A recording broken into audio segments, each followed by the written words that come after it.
La escóbula de la brújula. Dirige Jesús Callejo. Presenta David Sentinella.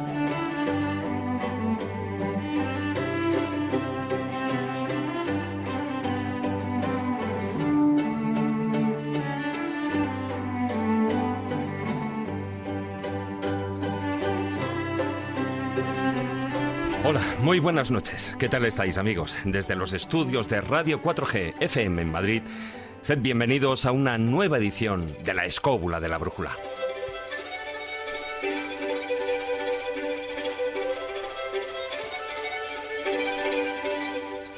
¿Os habéis planteado alguna vez si es posible que entendamos la existencia del bien sin la del mal? Resulta curioso que las entidades oscuras y malignas sean tan necesarias como las luminosas para la trama divina y la dualidad que plantean las religiones, las mismas que dan lecciones a través de parábolas que contraponen la bondad y el amor frente a una existencia pecaminosa. Todas las religiones han contado con demonios, diablos, espíritus y genios maléficos dispuestos a dañar a sus devotos o a devorarles su alma, al tiempo que con ello lo que hacían era enaltecer, por contraste, la grandeza de los buenos dioses propicios. A priori puede parecer que creer en diablos o demonios es cuestión de incultura, o cuanto menos producto de una gran ingenuidad. Y sin embargo, dichos personajes, reales o no, forman parte de la historia y de nuestras creencias más arraigadas. De hecho, el espíritu del mal, dividido, por decirlo de una manera, en asamblea de demonios y diablos, parece haber existido desde los orígenes de la civilización.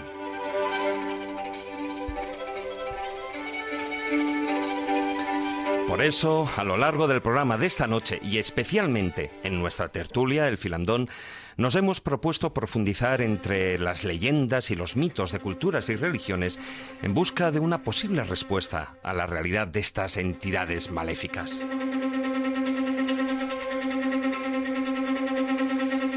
También en las secciones abarcaremos en diferentes aspectos del tema. Como es habitual, empezaremos con el zurrón del caminante, con el que nos hemos desplazado hasta Venecia para atravesar su conocido Puente del Diablo. También Manuel Berrocal tratará el tema de las posesiones diabólicas en su sección Viajeros de la Mente, analizando sus componentes psicológicos.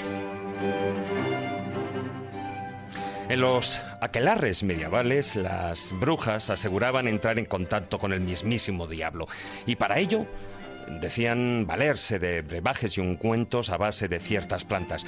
Pues bien, en Ciencia con Conciencia, Carmen Fernández analizará los principios activos, alcaloides y los efectos alucinógenos de dichas plantas usadas en la brujería.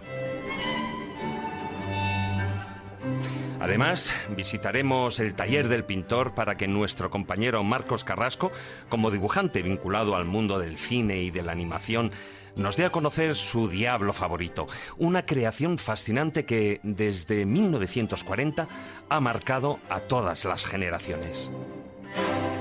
Y concluiremos este diabólico y demoníaco programa con las enseñanzas y moralejas de los cuentos de Callejo.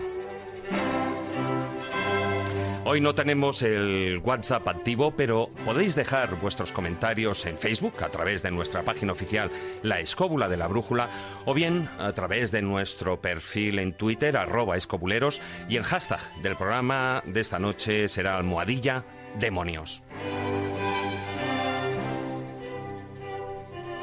Dicho esto, y con la ayuda de Víctor San Román, que una vez más nos acompaña a los mandos de la parte técnica, nos subimos a nuestra particular escóbula voladora para indagar en el lado más tenebroso del ser humano y sus creencias, en el de sus miedos, pecados y bajas pasiones que dan vida y cuerpo a un bestiario lleno de mitos. Atentos, porque va a ser un programa de 1000 demonios. Queridos escobuleros, comenzamos. Historia, leyendas, misterio, lugares mágicos. La Escóbula de la Brújula.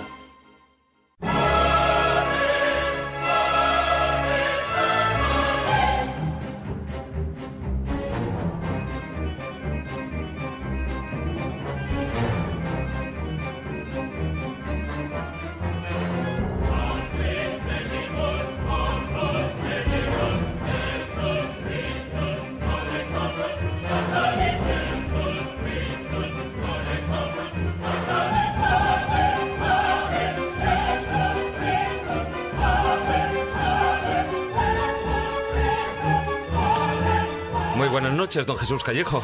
¿Qué tal? Muy buenas noches. Uy, te veo muy serio. Yo creo que ya estás entrando en ese trance, en ese... Es que vaya programita, vaya tema que elegimos. Hombre, bueno, a nosotros no nos gustan las cosas fáciles. ¿Para qué lo vamos a negar? Nos gusta desafiar las supersticiones. También, y es sí. lo que siempre se dice, ya sabes, que hay 3 entidades que no hay que mencionarlas por lo menos con su nombre, ¿no? Que son las hadas, que son las culebras y son los demonios. Así que veremos a ver. Muy bien. Jesús, si pasa algo a lo largo del programa, o sea, yo presento mi dimisión. Tenemos apelativos, tenemos otros nombres. Mientras no se diga a derechas, como así decía antiguamente, ¿no? Dice, nunca hay que nombrar a derechas al diablo. Porque nombrar a alguna entidad maléfica es invocarla. Invocarla es traerla a tu presencia. Y cuando la traes a tu presencia puede ser para 2 cosas, o bien para que se cumpla algún deseo haciendo algún ritual, o bien sencillamente porque tú no eres el que la ha llamado, sino es ella la que ha venido por su propio poder. Y entonces, a partir de ahí, tienes que saber los conjuros necesarios para neutralizarlo. Yo digo que es muy curioso. Fíjate, a mí el tema del demonio no me interesa por la parte teológica. En fin, sé más o menos en qué religiones aparece el diablo y cómo se le describe. Me interesa más por la parte folclórica. Claro. Porque luego están esa cantidad de diablillos menores Sí. que por el hecho de que tengan cuernos, tengan rabos, se vistan de rojo, tengan pezuñas, automáticamente se les ha asociado con el demonio. Por lo menos con alguna caterva de demonios inferiores. Y estamos hablando de los espíritus elementales de la naturaleza. Entonces eso me interesa mucho y sobre todo con la plasmación popular que ha tenido este tipo de creencias en los refranes, tanto en localidades como en los refranes populares asociados a profesiones, incluso asociados a determinadas circunstancias de la vida. Siempre el demonio está presente y eso es lo que me interesa, es decir, la creencia popular más que la creencia teológica en que determinadas entidades están ahí para complicarte la vida. Y para que no te complique la vida hay ese tipo de fórmulas, de ensalmos, de conjuros que forman parte de esa superstición popular, que forman parte de las leyendas y de las tradiciones. Esa parte es la que me interesa porque, lejos de estar muerta, sigue estando muy viva. Muy buenas noches, maestro Juan Ignacio Cuesta. Muy buenas noches, aquí estoy. Uy, no sé si... Sí, ahora te oigo mejor. Bueno, España, como bien sabemos en esta mesa, es un país eminentemente supersticioso, aunque muchos no lo quieran reconocer. Y dentro de esa cultura popular, bueno, pues está poblada de esos pequeños diablillos, de esos demonios, y que, bueno, y que además acompañan a cada pueblo. Yo creo que conocen cuanto menos la leyenda de alguno de ellos. Hombre, ciertamente, porque a lo largo de la historia siempre se le ha querido echar la culpa a otro de todo lo malo que sucede.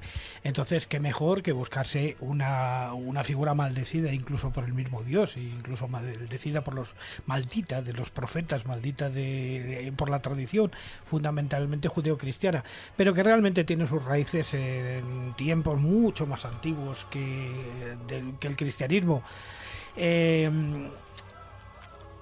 Todas las tradiciones asociadas al demonio, en definitiva, lo que hacen es más o menos simbolizar, digamos, los elementos negativos que de alguna manera acechan o ponen en peligro al hombre, pero sobre todo a su estabilidad, digamos, moral. De alguna manera, el diablo es un ser moral para el cristianismo. Sin embargo, tiene sus raíces en figuras mucho más antiguas que vienen de tiempos bíblicos, incluso anterior a tiempos bíblicos, y que supongo que en origen nacieron efectivamente del miedo o de la prevención que tenían los humanos con respecto a ciertas circunstancias de la naturaleza. Por ejemplo, un caso muy concreto: el diablo siempre se ha asociado a la serpiente. Claro, es evidente. Porque es que cuando aún no sabíamos hablar, cuando aún no éramos, digamos, hombres en el sentido, digamos, real del término, la serpiente era un verdadero problema para los homínidos, o sea... No, por el relato bíblico, o sea, en el momento de la creación, que a la serpiente pero incluso yo me asocian al diablo, la hemos liado. Claro, pero yo me retrotraigo mucho antes, incluso cuando realmente no existía una cultura o el hombre no había desarrollado de alguna manera ni una literatura ni una tradición. La serpiente tenía que ser un verdadero problema. Entonces, mantener el miedo a la serpiente desde que el Homo erectus andaba ya por los pagos del mundo, pues claro, ¿a quién echarle la culpa de todos los males ya cuando llegan los tiempos bíblicos? Pues a la serpiente. Sí, pero por eso mencionaba al principio que hay determinadas entidades, en término genérico, que no hay que nombrarlas. La serpiente tú no la nombras como serpiente, la nombras como la bicha. Es decir, al diablo no le nombras como el diablo, le nombras como Pateta, como Pedro Botero.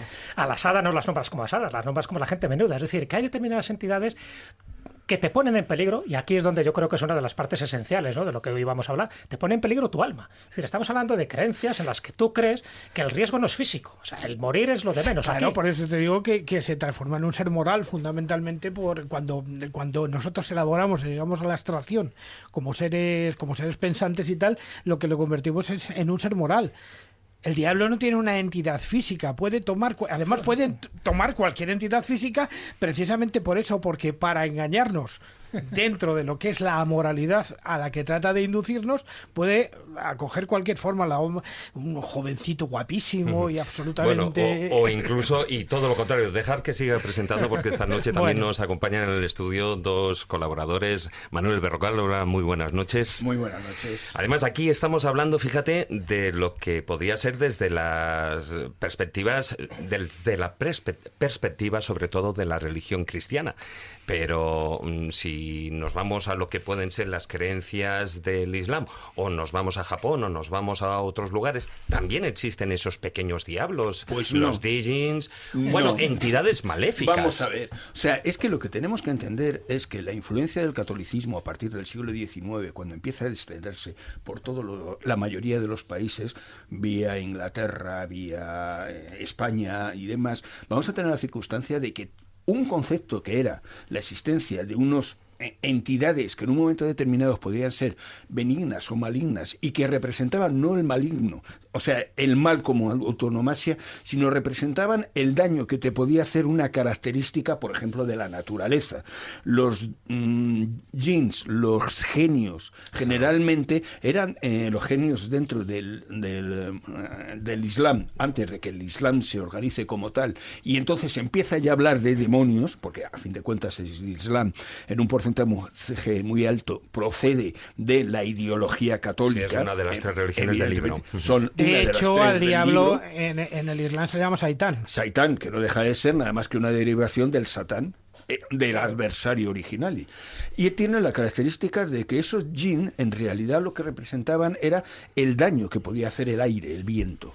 Es decir, estamos hablando de una circunstancia de que sí, en medio del desierto, entendamos, una tromba de aire fuerte es absolutamente maligna, pero no es porque sea el mal en sí, sino porque es algo que puede hacer daño. Y esa simbología es la que existía en todas las antiguas religiones, hasta que de alguna manera, claro, llega la idea establecida de un mal por autonomasia con forma que es la que extiende el catolicismo por el mundo. Pero eso es la estética, pero como espíritu impuro, como espíritu maligno, sí que existe en todas las culturas y religiones. Pero vamos a ver, ¿qué espíritu maligno podemos hablar de un jinn cuando en un momento determinado, sí, evidentemente, cuando desataba las furias del desierto, era un elemento maligno?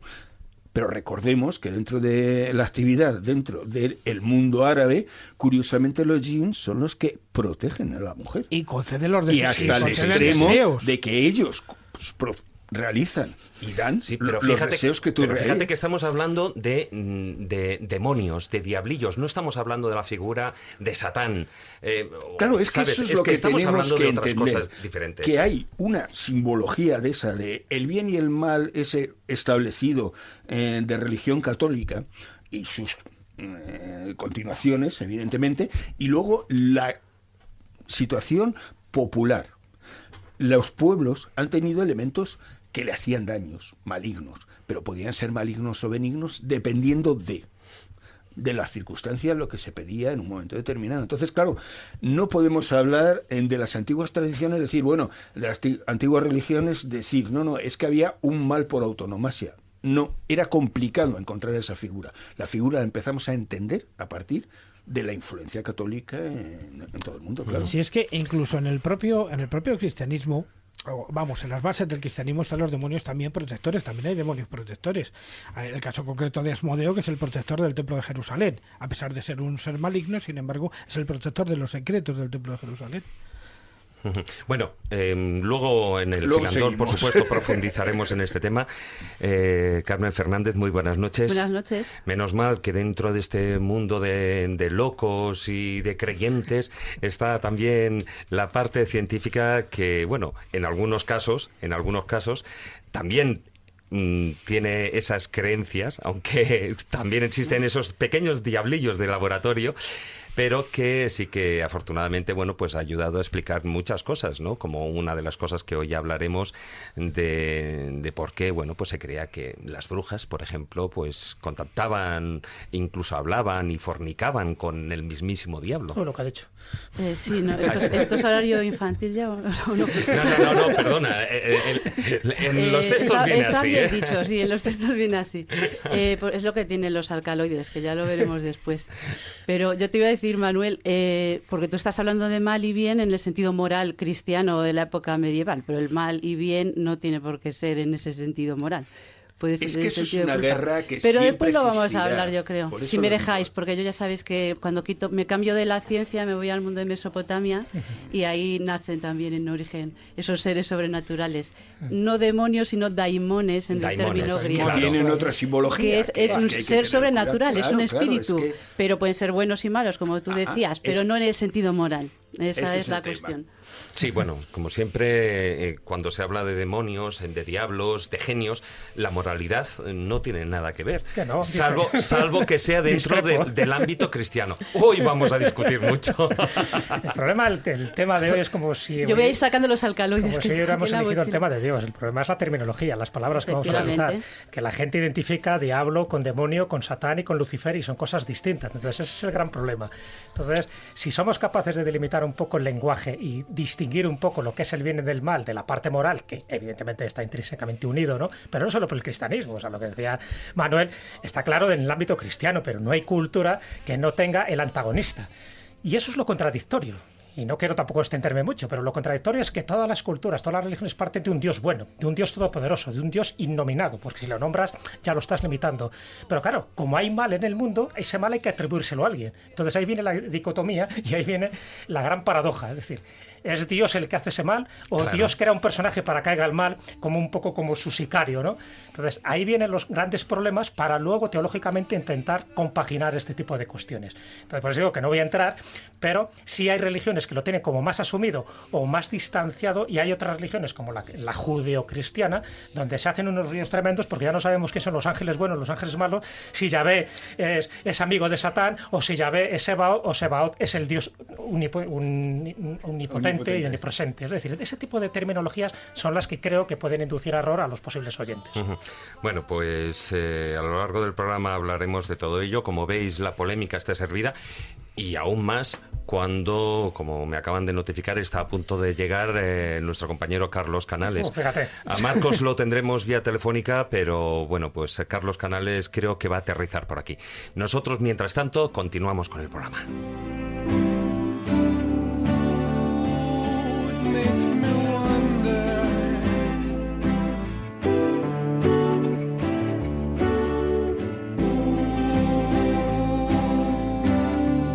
Makes me wonder.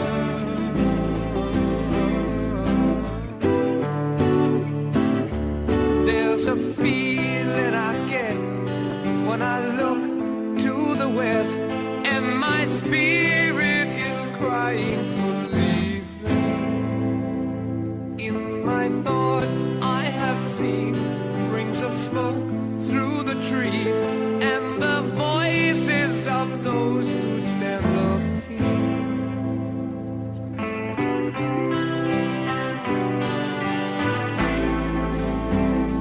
Ooh, it makes me wonder.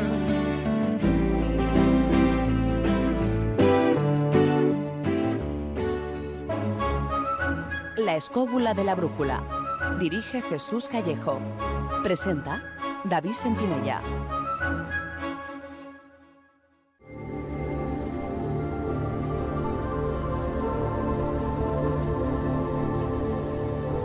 El zurrón del caminante.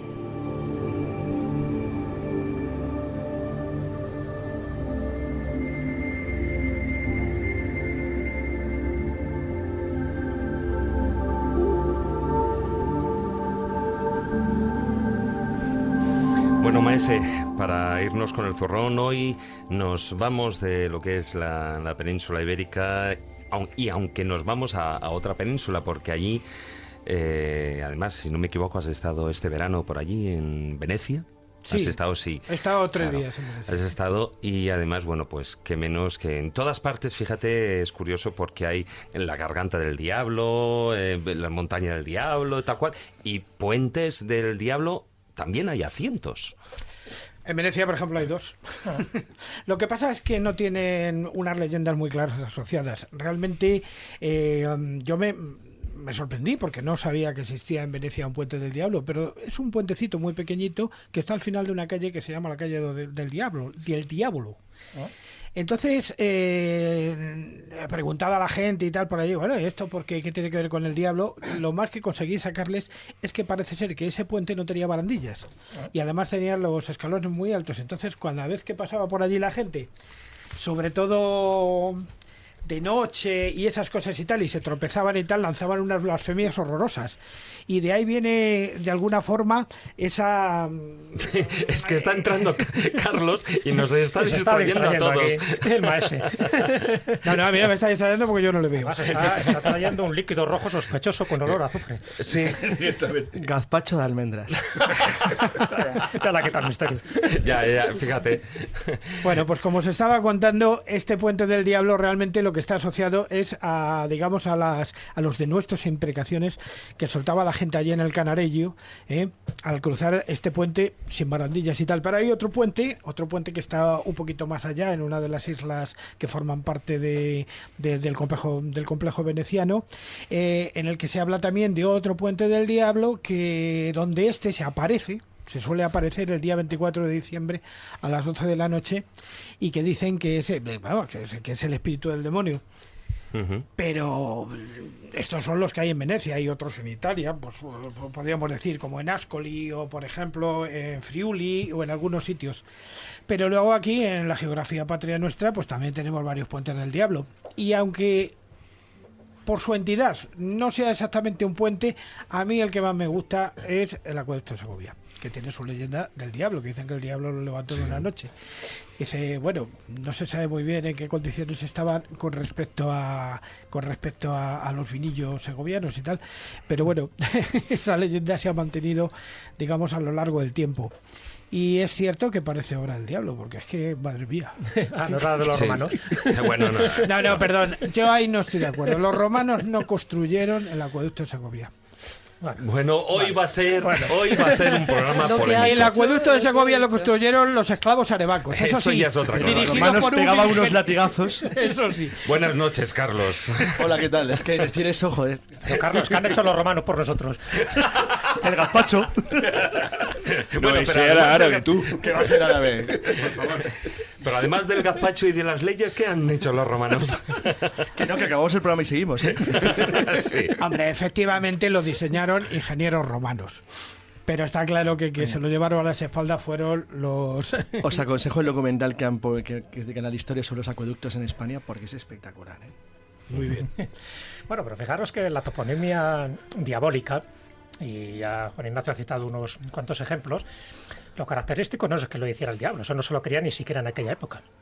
Lo característico es que todas aquellas construcciones que sobresalían, o bien por su arquitectura artística, o bien por la forma natural, de ahí lo del Ventano del Diablo, por ejemplo, Sí. o el Barranco del Diablo, es decir, que muchas veces eran cuestiones naturales, eso asombraba tanto a la gente que automáticamente lo asociaba al diablo. Esto solo lo puede hacer el diablo. Y luego se daban dos características muy comunes en todos los puentes del diablo, tanto los de España como fuera de España, incluido en Martorell, en Santa Eulalia del Río, en Sí. Malpica, en Cantabria, y es que solo lo puede hacer durante una noche, Una o sea, noche. tiempo récord, y luego siempre es tonto, es un estúpido el diablo de Claro, mil pares de efectivamente. narices, porque a cambio hace un pacto por el cual queda burlado, o sea, nunca se lleva el alma de la persona con la que ha hecho el pacto. Entonces, esas dos características demuestran que el diablo no es tan malo como parece, se asocia más a un diablillo de la naturaleza porque le puedes engañar con cualquier argucia. Entonces, eso, ya digo, es la constante. Por una parte, lo sobresaliente de la construcción, de ahí la toponimia, y luego que el diablo es tan tonto que sí es capaz de hacerlo en una sola noche, pero luego, cuando canta el gallo,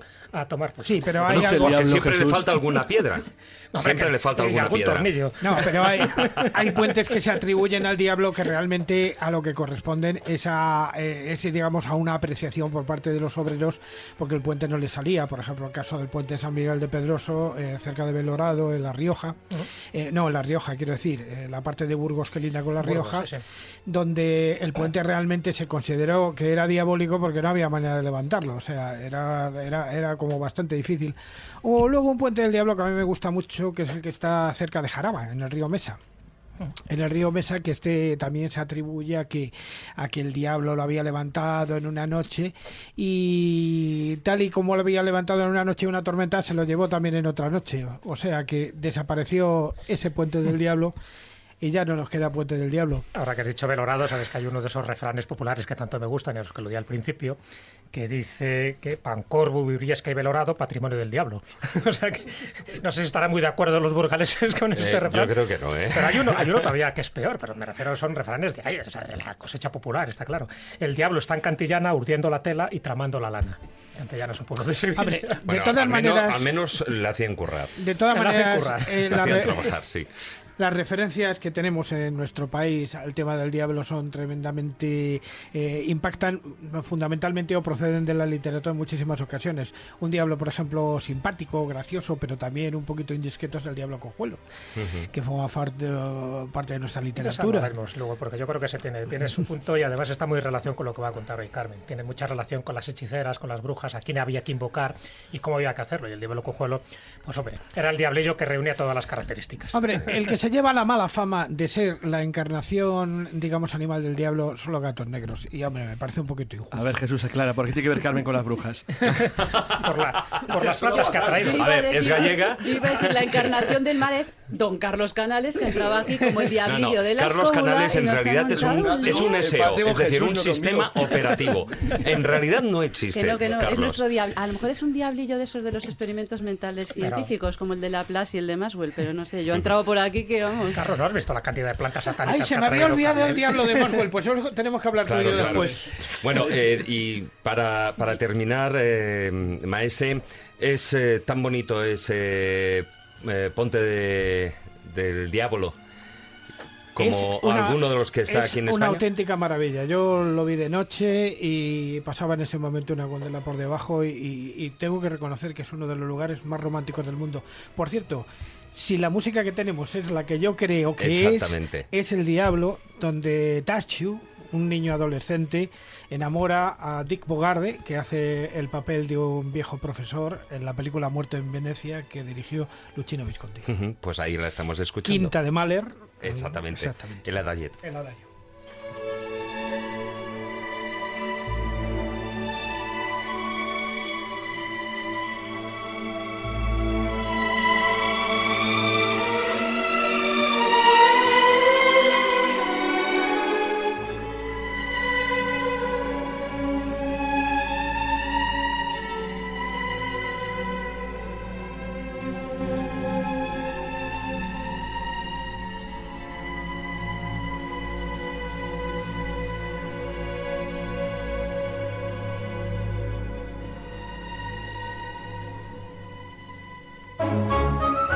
La escóbula de la brújula.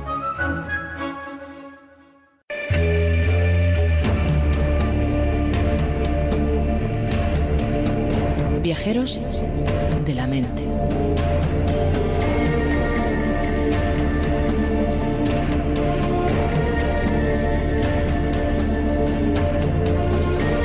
Y como no, en esta sección viene como anillo al dedo para hablar precisamente de uno de los temas, bueno, más polémicos que hay acerca de la relación entre el ser humano y el demonio o los demonios, ¿no? Que es esa supuesta posesión demoníaca o diabólica. Y precisamente decía, porque en Viajeros de la Mente, bueno, pues es la sección clave como para analizar esos aspectos psicológicos o incluso esos engaños de la propia mente. Mira, hay una cuestión, David, que es muy importante. La posibilidad de la supuesta posesión espiritual, es decir, la posibilidad de una entrada de un espíritu en un cuerpo humano que de alguna manera le controla y que actúa, es algo que está en todas las culturas. Eso sí es real. Desde los movimientos chamánicos, los más iniciales que existan, hasta cualquier movimiento nueva era, en los cuales en los primeros eran entidades espirituales o entidades de la naturaleza, y ahora lo que tenemos directamente en la nueva era son extraterrestres o lo que sea, que en un momento determinado posesionan a la persona de turno y se dedican a escribir por escritura automática, dedicarse a hacer todo tipo de mensajes, es algo que va implícito dentro de la cultura del ser humano. El problema es cuando intentamos justificar o explicar este problema con una entidad espiritual concreta. A partir de ese momento vamos a tener la situación de que, claro, cada uno da su explicación. Y ese es el gran problema.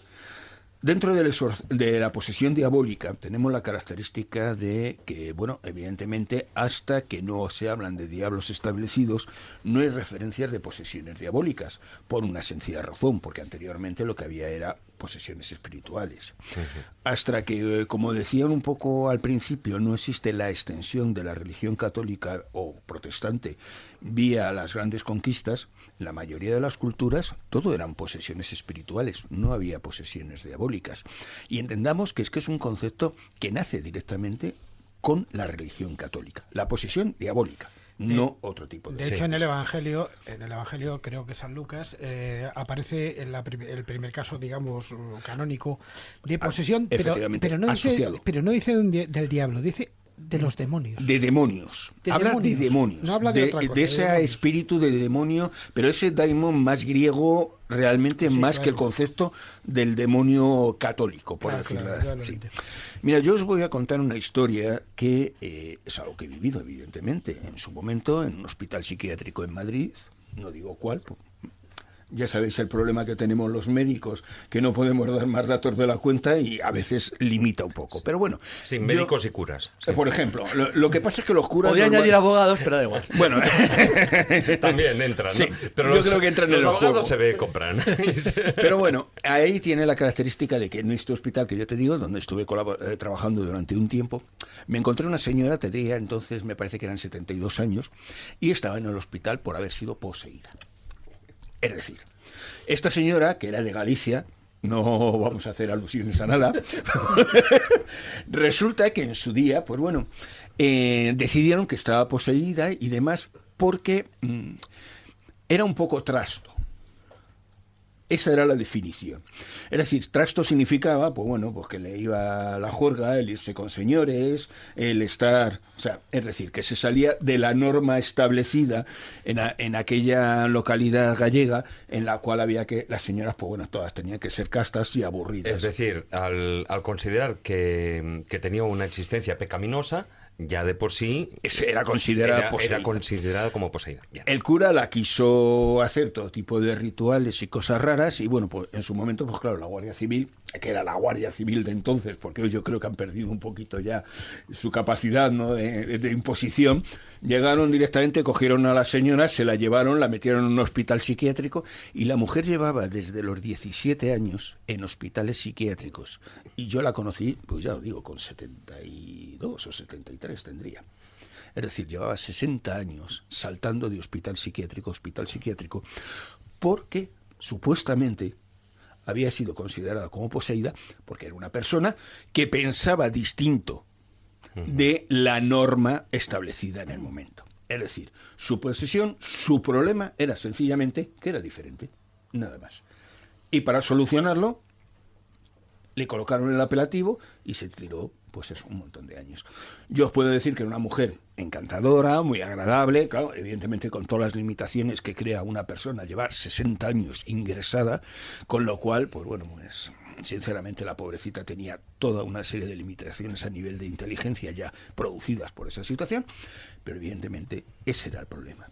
Es decir, yo traigo a colación esta historia por una razón, porque cuando hablamos de posesión, hay que tener en cuenta qué valoramos, porque muchas veces lo que estamos haciendo es colocar un apelativo, única y exclusivamente, para controlar a aquellas personas que son diferentes. Se han utilizado en toda la historia. No vamos a hablar de los movimientos más o menos políticos estos de tipo dictatorial que utilizaban la psiquiatría para justificar todo tipo de atrocidades.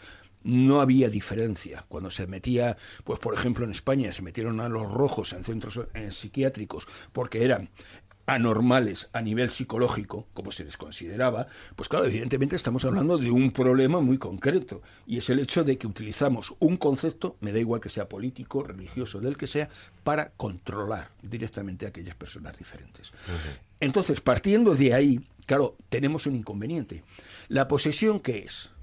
La posesión, hablamos de una actividad en un momento determinado en la cual un ser humano se supone que recibe una entidad espiritual que le va a dar una capacidad diferente, sea la que sea. Eso cada vez se puede explicar más a nivel psicológico con diferentes situaciones por lo que originariamente se hablaba con personalidad múltiple o disociación de personalidad, pero estamos hablando de un concepto que de alguna manera tiene mucho sentido. Todos tenemos una personalidad múltiple y lo explico muy fácil. Cualquiera de los oyentes pueden pensar cómo actúan cuando están con sus amigos y cuando están en familia con los suegros. Sinceramente, son dos personalidades completamente diferentes. ¿Pero por qué todo el mundo niega esa realidad evidente? Pues porque evidentemente no podemos aceptar el hecho de decir que somos seres capaces de adaptarnos hasta un nivel tan impresionante como para ser capaces de en Navidad estar con toda la familia y que la sangre no llegue al río, y sin embargo estamos pensando y deseando salir corriendo para estar con nuestros amigos y pasárnoslo bien. Es que es muy curioso porque es una convención social completamente errónea y sin embargo muy mal aceptada por la gente. Es decir, lo normal en el mundo es no decir nunca la verdad. Es decir, si tú eres un sincero permanente, estás como una cabra, estás muy mal, porque harías un daño terrible a la gente que te rodea. Es como esa gente que dice de repente, yo es que admiro a la gente coherente. Pues no sé, coherencia total era Mussolini o Hitler o Stalin. No, ahí el problema, y así le fue. De opinión. Así le fue, y así le fue la flexibilidad no es mala, pero es que nadie, lo que acabas de decir es importantísimo. Todo el mundo cambia de opinión en función de con quién está. Pero es que si no lo hicieras, que estaría muy mal de la cabeza. Claro, es que sí, claro. Porque es un proceso adaptativo. Espera, que te voy a decir lo que pienso de ti. Pues no, hay veces no hay que decirlo. Pues a veces te tienes que callar y callar. Y no es malo. No. O sea, si evidentemente nosotros sobrevivimos en sociedad por eso. Es simplemente que es una parte de la convención social. Efectivamente. Pero que tiene que ver la personalidad múltiple con las posesiones, porque sabes cómo. Evidentemente, claro, hay una cosa. Romano, cuando tres requisitos para saber si hay una posesión, vamos a ver, no la en un momento múltiple. determinado tenemos una característica. Tú puedes, por repetición de una personalidad, en un momento determinado adquirir como un componente independiente de tu propia vida normal y considerarlo como algo externo. En un proceso como esquizofrenia, tú tienes muchas veces de que hay personas que consideran que tienen una entidad espiritual o algo que les domina y les controla, pero es algo externo. En realidad son ellos mismos, es su propio problema. Es esa segunda personalidad que se han creado, es algo propio, pero tienen el inconveniente que lo viven como algo externo. ¿Por qué? Porque en un momento determinado se ha creado ese problema de disociación que decimos. Es decir, se ha creado una entidad independiente con una sensación independiente y con una manera de actuar independiente. ¿Qué ocurre? Que claro, esto llevado al límite, en situaciones muy, muy extremas, puede llegar a la situación de vivirlo como algo que te ha poseído, que es externo a ti. Pero también como una esquizofrenia, ¿no? Como una esquizofrenia. Claro. Pero la posesión, siendo un poco rigurosos con lo que dice el ritual romano, que es el manual para intentar exorcizar. Partiendo de la base, y eso lo dicen los grandes exorcistas, Corrado Balducci decía que de 1000 supuestas posesiones puede haber una auténtica. Es decir, que él parte de la base de que hay alguna. Incluso hasta el propio padre Feijóo, que era bastante escéptico, en sus cartas eruditas ya lo hablaba, ¿no? Cuando hablaba de los energúmenos, que realmente es la palabra técnica para utilizar en estos casos de posesión demoníaca, decía que de los 500 posiblemente solo 20 fueran correctos. O sea, que incluso él decía 20. Pero de esos 3 requisitos, y tú además como psiquiatra y que has estudiado además el tema, cuando se dan, por ejemplo, a título de memoria, de que es conocer lenguas que tú desconoces, como la xenoglosia, el conocer cosas distantes, es decir, que no tienes un conocimiento real de esa materia, porque están ocurriendo a kilómetros o miles de kilómetros de distancia, y la otra, tener una fuerza sobrehumana. Cuando se dan esos 3 requisitos, ¿se puede explicar como una esquizofrenia, como una personalidad múltiple? ¿O en algún caso crees que hay una entidad que entra en el cuerpo? Vamos a ver, lo de la entidad es que el problema que tenemos por base es que es difícil de demostrar. Por lo tanto, es una cosa que, primero sería necesario determinar si hay otra explicación, Y cuando llegara el límite de decir, bueno, esto no hay manera de explicarlo... Del 1% de los casos. Ya te he dicho que el 99% se pueden explicar por cuestiones mentales, por cuestiones políticas o por epilepsia, porque mucha gente antes, no lo olvidemos, cuando tenía... Es que piénsate que la depresión, la melancolía era considerada como posesión. O sea, que es que estamos hablando de un problema que en su momento todo era posesión. Entonces, claro, el problema que había es que muchos datos que nos han llegado hoy en día a nosotros, cuando tú los analizas y los analizas con un poquito de rigor, te encuentras que detrás no había gran cosa. Entonces, eso por un lado. El propio Balducci es el primero que reconoce la dificultad de hoy en día, cuando escribe su libro, de la dificultad de demostrar la existencia de una posesión. ¿Por qué? Porque esos valores que en un momento determinado se consideraban, hoy son fácilmente explicables. Si hablamos de una fuerza sobrehumana, bueno, yo propongo a cualquier persona que se acerque a un hospital psiquiátrico, a una persona con una crisis de ansiedad, pero de esas límite, y pues yo te digo, yo he visto abuelillas de 70 años llevándose por delante 5 y 6 armarios roperos. Puedo decir que yo también. Por supuesto que sí, yo también. Luego eso, como valor de demostración... Pero, por ejemplo, la xenoglosia... Pero, vamos a ver, o sea, cuando hoy en día cada vez tenemos más claro, lo primero, que existe una serie de fenómenos que no entendemos.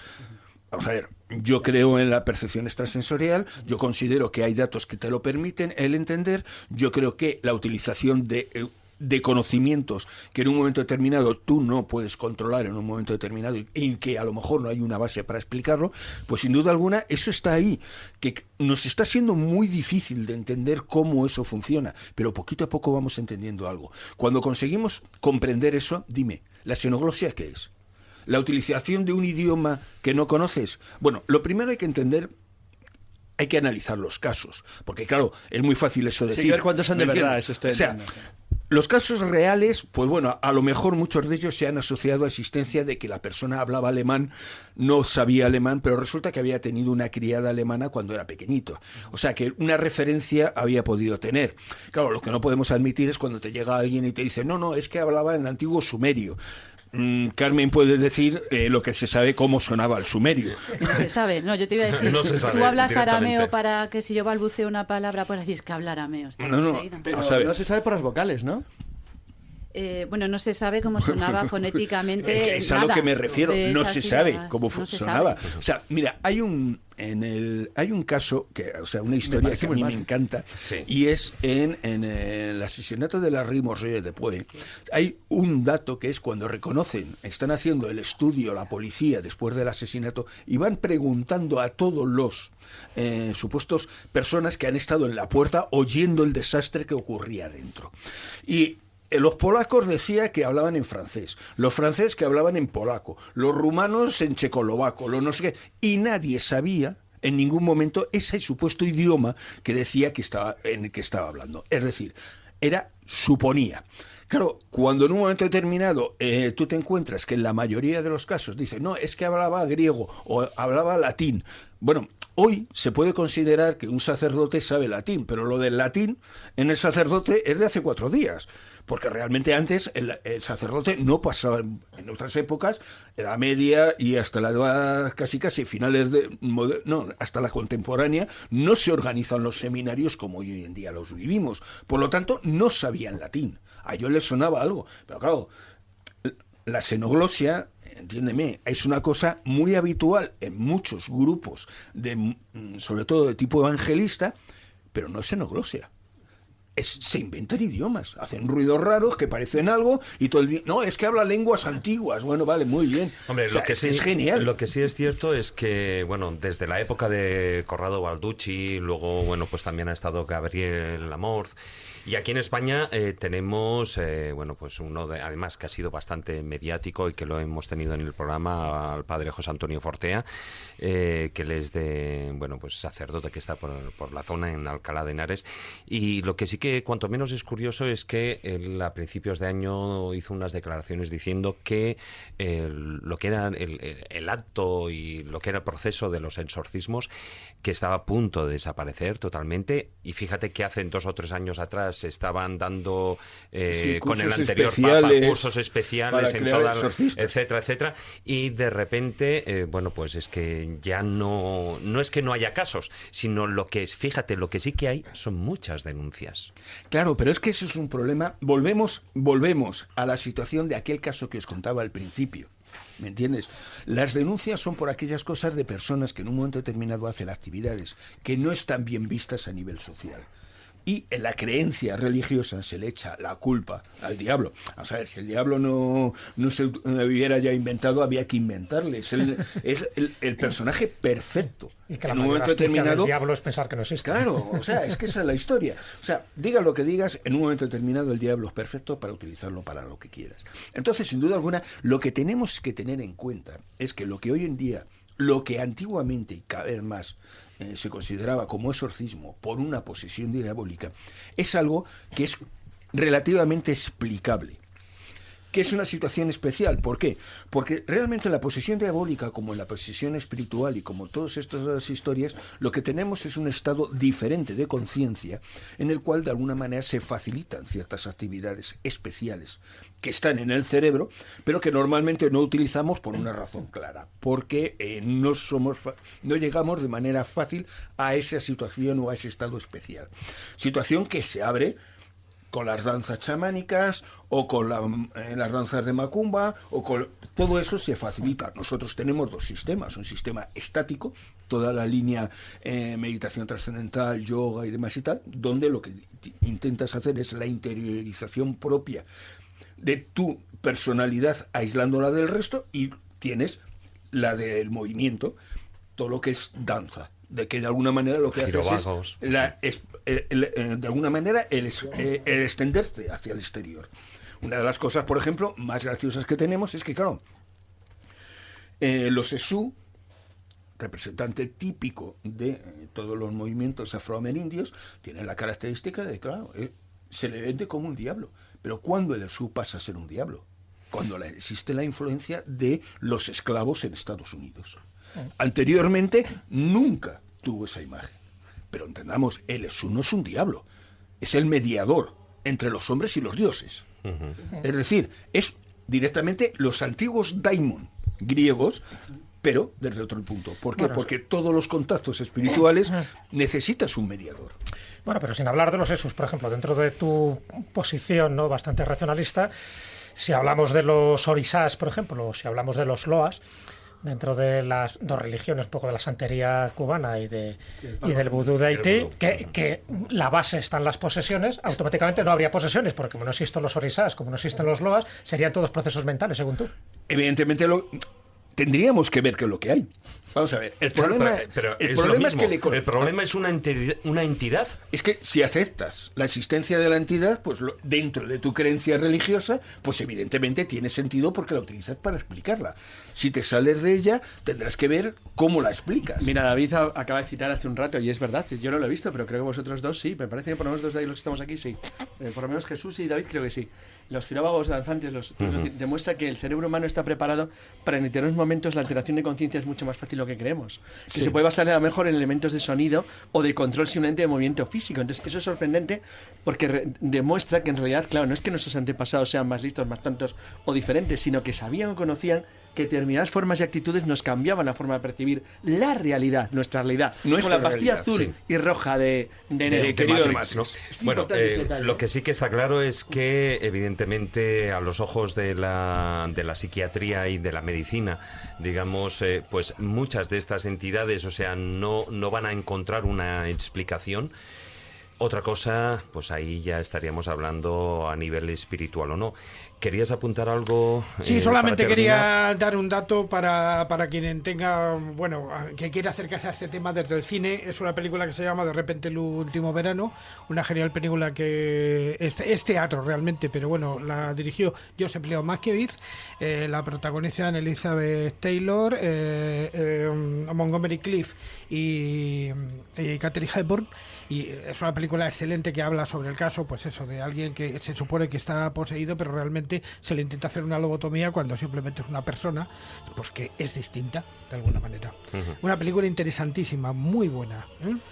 Bueno, Con pues, guión de Truman Capote, por cierto. además, bueno, pues en contraposición con las películas que en los últimos años vienen saliendo en los cines, como Exorcismo en Connecticut, etcétera, etcétera, ¿no? Expediente Warren. Exactamente, Hay unas Warren, de todo. Pues sí, continuamos.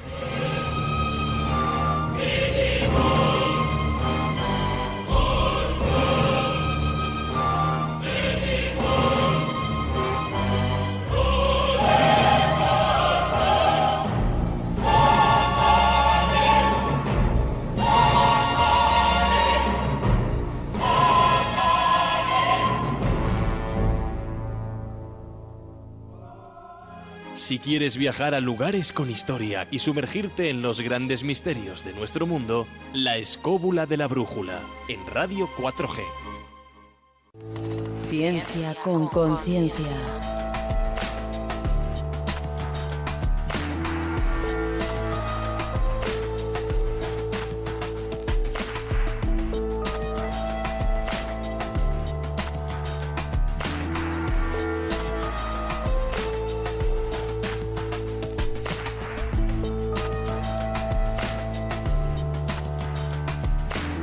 Y si estábamos hablando de esas posesiones diabólicas, qué menos que otro de los puntos clave dentro de lo que podían ser incluso las posesiones, pero también el contacto, eran en todos aquellos aquelarres en los que se producían en la Edad Media, donde las brujas, bueno, pues aseguraban que estaban en contacto con el mismísimo diablo, incluso, bueno, pues contacto físico, ¿no?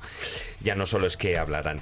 Y para ello, como decía al principio, pues utilizaban una serie de brebajes, de ungüentos, que estaban hechos, como es lógico pensar, a base de una serie de plantas. Plantas muy determinadas que tenían unas características y unas consecuencias. ¿No es así, Carmen? Pues sí, ya lo decíamos un poco al principio. Yo te iba a decir que creo que no nos dejaron ninguna receta de ninguno de esos ungüentos o de ninguno de esos brebajes.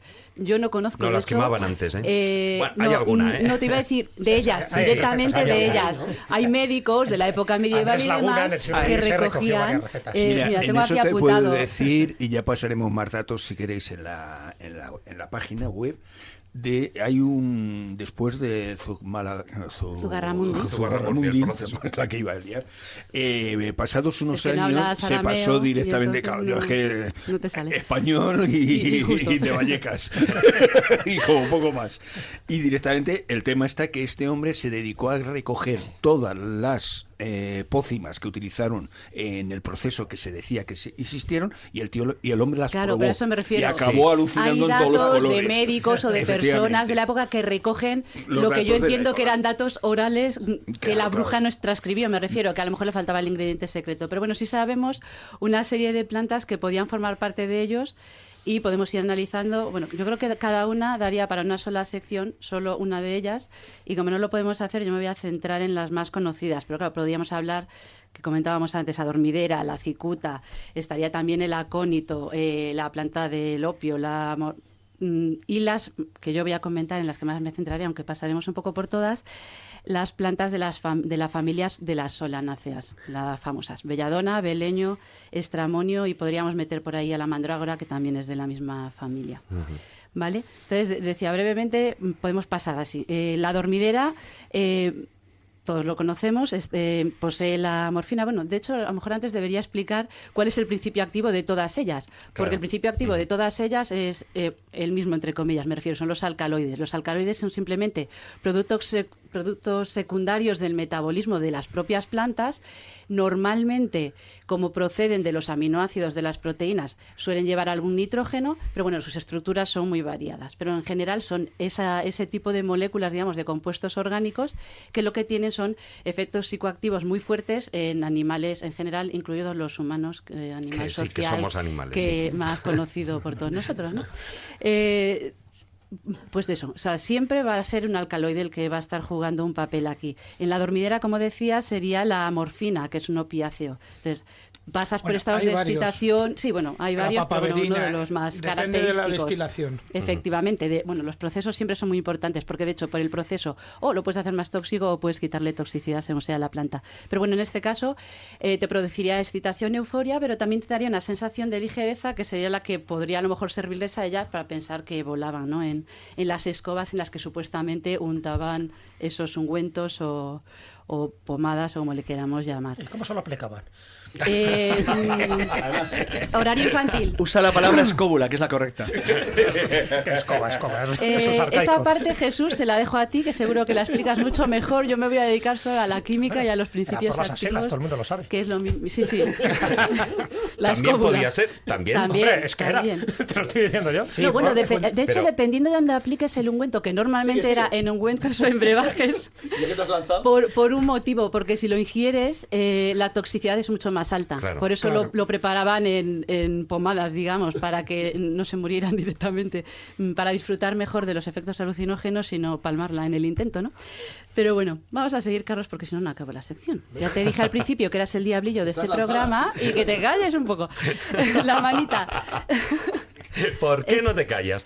Joder, ¿por qué será que siempre me toca que Carlos Canales esté en los programas en los que yo vengo? Es que no lo entiendo.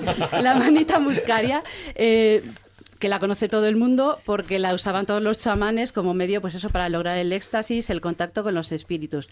Realmente, todos estos empiezan por una cosa no muy agradable, que son síntomas de gastrointestinales molestos, pero bueno, una vez lo superas, las náuseas, los vómitos y demás, ya pasas a la locuacidad anormal de Carlos Canales, los trastornos perceptivos, alucinaciones visuales. No faltó la cagalera, pero bueno. Ahí ha estado sembrada, Carlos, reconócelo. Ahí ha hecho Reconócelo. un zasca. Un zasca en toda la cara. Es que la ristra ha sido... Es que yo creo que no llego a las solanáceas, entonces vamos a divertirnos por Venga, el va, camino. porque Carlos, si no- vamos a dejar. Bueno, el cáñamo también lo conoce todo el mundo, lo habéis mencionado ya, yo creo, en algún momento. Pues lo mismo, te elimina la ansiedad, aumenta la percepción, desinhibición, euforia y demás. No voy a decir nada, Carlos, tú tranquilo. El tejo, que decíais vosotros antes, yo lo quería nombrar, pero por dos cosas. Una, porque se le conocía por ese apodo de árbol de las brujas, precisamente por la toxicidad, entonces se decía que hacían sus aquelarres debajo de los tejos, porque así entraban en trance, pero por otra parte, un poco más beneficiosa, y es que en los años 70 se descubrió un compuesto en el tejo, en la corteza del árbol, de una especie concreta de tejos, que es el Taxol, que es un anticancerígeno. Entonces, bueno, tiene su parte también un poco beneficiosa y por eso lo traía aquí. Pero precisamente ahí es donde está su función, en que se destruye Efectivamente. las células malignas. Claro. Son inhibidores de la división celular, no quería entrar en eso, impiden la mitosis y por eso tiene esa actividad anticancerígena. Después estaría también el acónito, que es uno de los tóxicos vegetales más, digamos, temible entre comillas, más tóxicos, valga la redundancia. Nos podemos morir muy rápidamente. Con 2 miligramos ya tendríamos trastornos Era cardíacos y palmares. El hombre lobo comía acónito, según las leyendas. Es cierto es. Cuando Sí. florece el acónito a la luz de la luna, que decía el amigo Paul Nachi. Ahora le pones música a eso y ya está. Ese sí que es un Esa era ejemplo. una frase de Paul Nachi. Ese es un ejemplo de por qué podía, ¿eh? Porque Estamos hace que hablando huele a del conito. demonio y vosotros súper románticos. Bueno, no. Juan Ignacio con el puente del diablo precioso El otro a en la luz Venecia, de la la luna. góndola por debajo, el acónito a la ver, luz de la luna. A ver, no. Pues Tú saca la seamos dormidera y ya verás. Seamos serios, que estamos hablando del demonio. Esto es un tema muy serio. Ese Venga, hombre sí. lobo, que es peludo y serio. Totalmente. No te dejes, Carmen. No voy a decir no te nada. dejes. Carlos, mira, tengo aquí un poquito de cicuta. ¿Te apetece? La cicuta, entre otros muchos alcaloides, como todas estas plantas, el que sería la neurotoxina que causa el efecto que Sócrates comprobó, para su desgracia y la nuestra, porque probablemente nos hubiera dejado más filosofía para estudiar, es lo que se llama coniina, o antiguamente se llamaba cicutina, que es más fácil de recordar porque cicutina pues está claramente relacionado, que es un veneno paralizante, afecta al sistema nervioso central. No es muy agradable en realidad, porque empieza a paralizarte los músculos, los nervios periféricos, empezando por los pies, o sea, por los miembros inferiores hacia arriba, te va provocando vómitos, convulsiones, te paraliza la faringe, no puedes hablar, pero estás consciente. O sea, de hecho, no se lo daban a los atenienses, los griegos no se lo daban a los condenados a muerte, como Sócrates en este caso decíamos, porque fuera muy rápido y de esa manera te los cargaras sin dolor. No era porque se callaban y entonces no les oías protestar las 3-4 horas que duraba el proceso hasta que finalmente se morían por parada cardiorrespiratoria. Lo que decía, muy agradable no es, pero lo tengo aquí a mano para castigar a quien lo necesite. Por eso Seneca utilizó las dos vías, es decir, era ingerir cicuta, pero también cortarse las venas para ver si iba más rápido. De el hecho, hay un proceso. precioso cuadro en el Museo del Prado que representa ese momento ya en la bañera, donde ya se ha cortado las venas. Supongo que en agua caliente para que no te duela tanto. Parece que estoy dando... No voy a decir nada, pero... Tú estás dando aquí todos los motivos. Que nadie tome nota durante esta sección, por favor. Las recetas de la Fernández. Sí, ¿no? Hay que cambiar el nombre de la sección. Totalmente. Algún momento tenía que hablar de cocina, decía David el otro día, ¿no? Sí, sí. Bueno, pues vamos a pasar ya a la familia de las solanáceas, que era la que yo decía que iba a incidir un poco más porque son las más conocidas. Hombre, el tomate, el pimiento, claro, esa familia... Sí, no decía, el gazpachito que nos trajo Carlos antes, un tomate, patata no llevaba almendra. La almendra es un buen problema, porque si te comes 12 almendras amargas, la palmas por culpa de... El ácido pícrico. Exacto. Entonces, yo no sé si fiarme de lo que te has traído. Bueno, diablillo mío, querido. Bueno, en fin, esas son como, digamos, muy benignas, ¿no? Patatas, tomates, pero en esta amplia familia de plantas tenemos otras que son mucho más peligrosas y que son las que nos interesan ahora. La belladona, el estramonio y el beleño y también la mandrágora, como decía antes. Los alcaloides que tienen toda la familia de estas plantas, los más importantes son la iosciamina, son la atropina y la escopolamina. Dependiendo de la planta de la que estemos hablando, pues van a ser los niveles más altos. La escopolamina. O burundanga, que es el otro nombre. Más conocido, yo creo que actualmente por desgracia, más conocido. Es más conocido. Porque, en las discotecas hay que ir con mucho cuidado. Además, era el suelo de la verdad de los nazis, lo recordáis, ¿no? Sí. Pues todos estos componentes, estos alcaloides que digo, tienen también su uso médico y su parte beneficiosa. Y de hecho, pues a lo largo de la historia siempre se han usado todas estas plantas en la dosis correcta. Como diría Paracelso, no te pases de la dosis porque hasta el agua es tóxica. Pero... Piénsate que el diablo, fíjate si es malo, que directamente nuestro cerebro nos ha puesto receptores para estas cosas. Efectivamente, fíjate que son si el diablo es malo. De los que vamos a hablar después. Que son de los que vamos a hablar. Pues como decía, dependiendo un poco de los niveles y de la cantidad que te tomes, va a ser más tóxico o lo puedes usar con aplicaciones médicas. Y de hecho, todas estas que he dicho, la atropina, la escopolamina y análogos de ellas, se usaban y se usan actualmente para, por ejemplo, prevenir efectos secundarios o de aplicación local. Por ejemplo, gotas en los ojos para dilatar las pupilas, ¿vale? Aerosoles para enfermedades respiratorias. Se pueden usar también, por ejemplo, para evitar la secreción de jugos gástricos cuando tienes una úlcera, pues se pueden usar también en forma de pastillas o tabletas para bloquear esa secreción de los ácidos gástricos. Es decir, tienen esos efectos beneficiosos. Por ejemplo, en Parkinson también se pueden aplicar para controlar un poco la enfermedad. Hombre, ahora ya hay tratamientos, obviamente, sintéticos muchísimo mejores que usar directamente Carmen, el extracto. Tenemos que ser justos. El láudano, que es fundamentalmente también una tintura de adormidera que la inventó Paracelso, por cierto, en alcohol, ha sido la que ha curado los dolores de la humanidad hasta prácticamente... Bueno, ahora incluso también se expende como fórmula magistral en algunas farmacias. Uh-huh. Pues todos estos componentes lo que hacen es afectarte al sistema nervioso parasimpático y después por asociación, ahora diré, al central. El sistema nervioso parasimpático es parte del sistema autónomo, es decir, el que nosotros no controlamos, el que va por libre, va él solo, ¿vale? En condiciones normales, los receptores que decía Manuel, los receptores que forman parte de ese sistema nervioso parasimpático tienen un precioso nombre que es muscarínicos, ¿vale? Hay un neurotransmisor que se une a ellos y desencadena el sistema automático, como digo, para que todo funcione bien, ¿no? Para que el corazón lata lento, que la musculatura lisa funcione, que los músculos involuntariamente de corazón, de estómago, etcétera, etcétera, funcionen. El neurotransmisor que se une es la acetilcolina. Bueno, ¿qué pasa? El problema es que esta atropina, la escopolamina, tienen una estructura muy parecida a la acetilcolina, con lo cual son capaces de interaccionar con esa proteína, con ese receptor, pero tienen el efecto contrario. En lugar de dejarle ejercer la transmisión nerviosa, lo bloquea. Entonces tienes justo el efecto opuesto. Tienes el ritmo cardíaco más elevado. Los bronquios, por ejemplo, dilatados en los pulmones.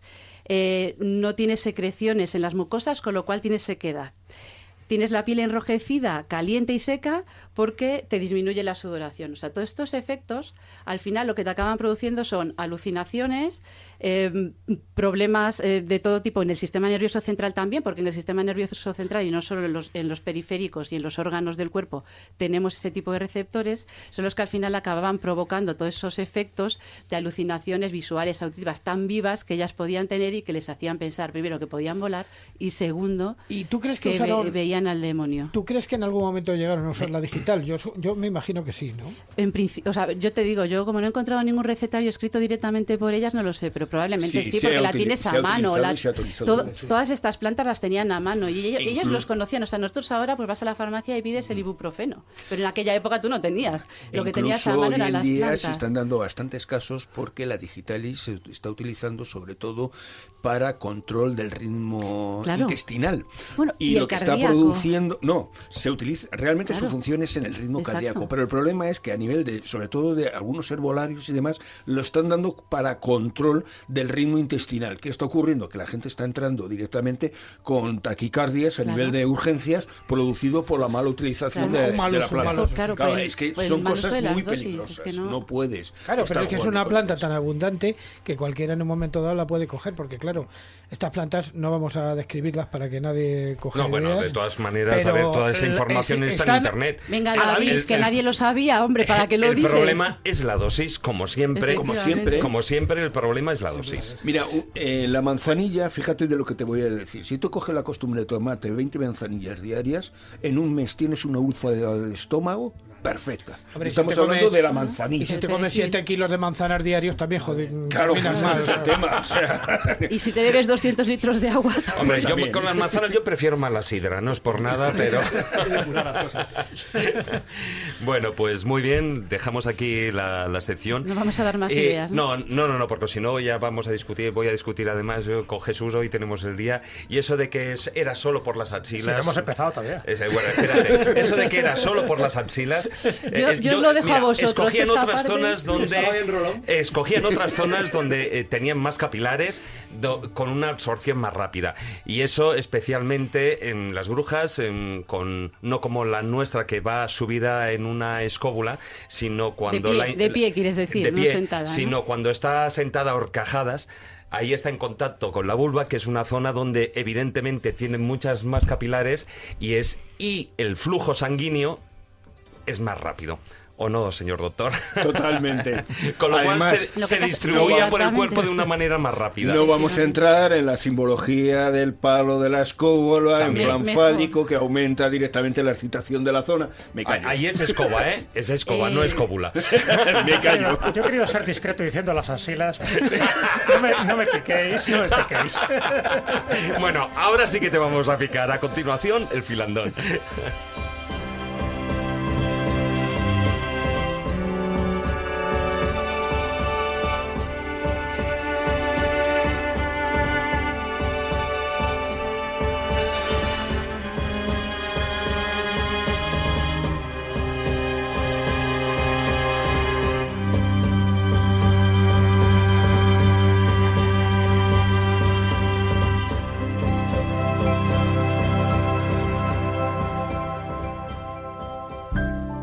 La escóbula de la brújula.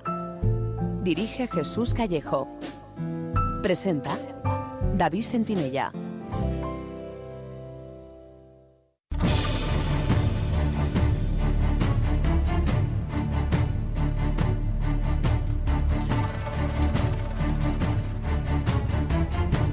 Comienza El Filandón.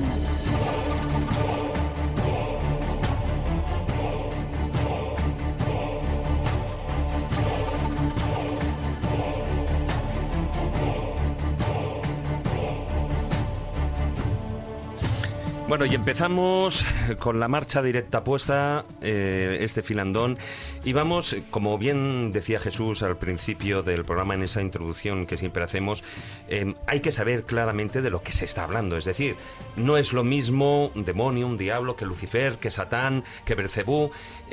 Cada uno son nombres diferentes, son personalidades diferentes o incluso pueden llegar a ser entidades diferentes y a las cuales incluso también existen conjuros diferentes.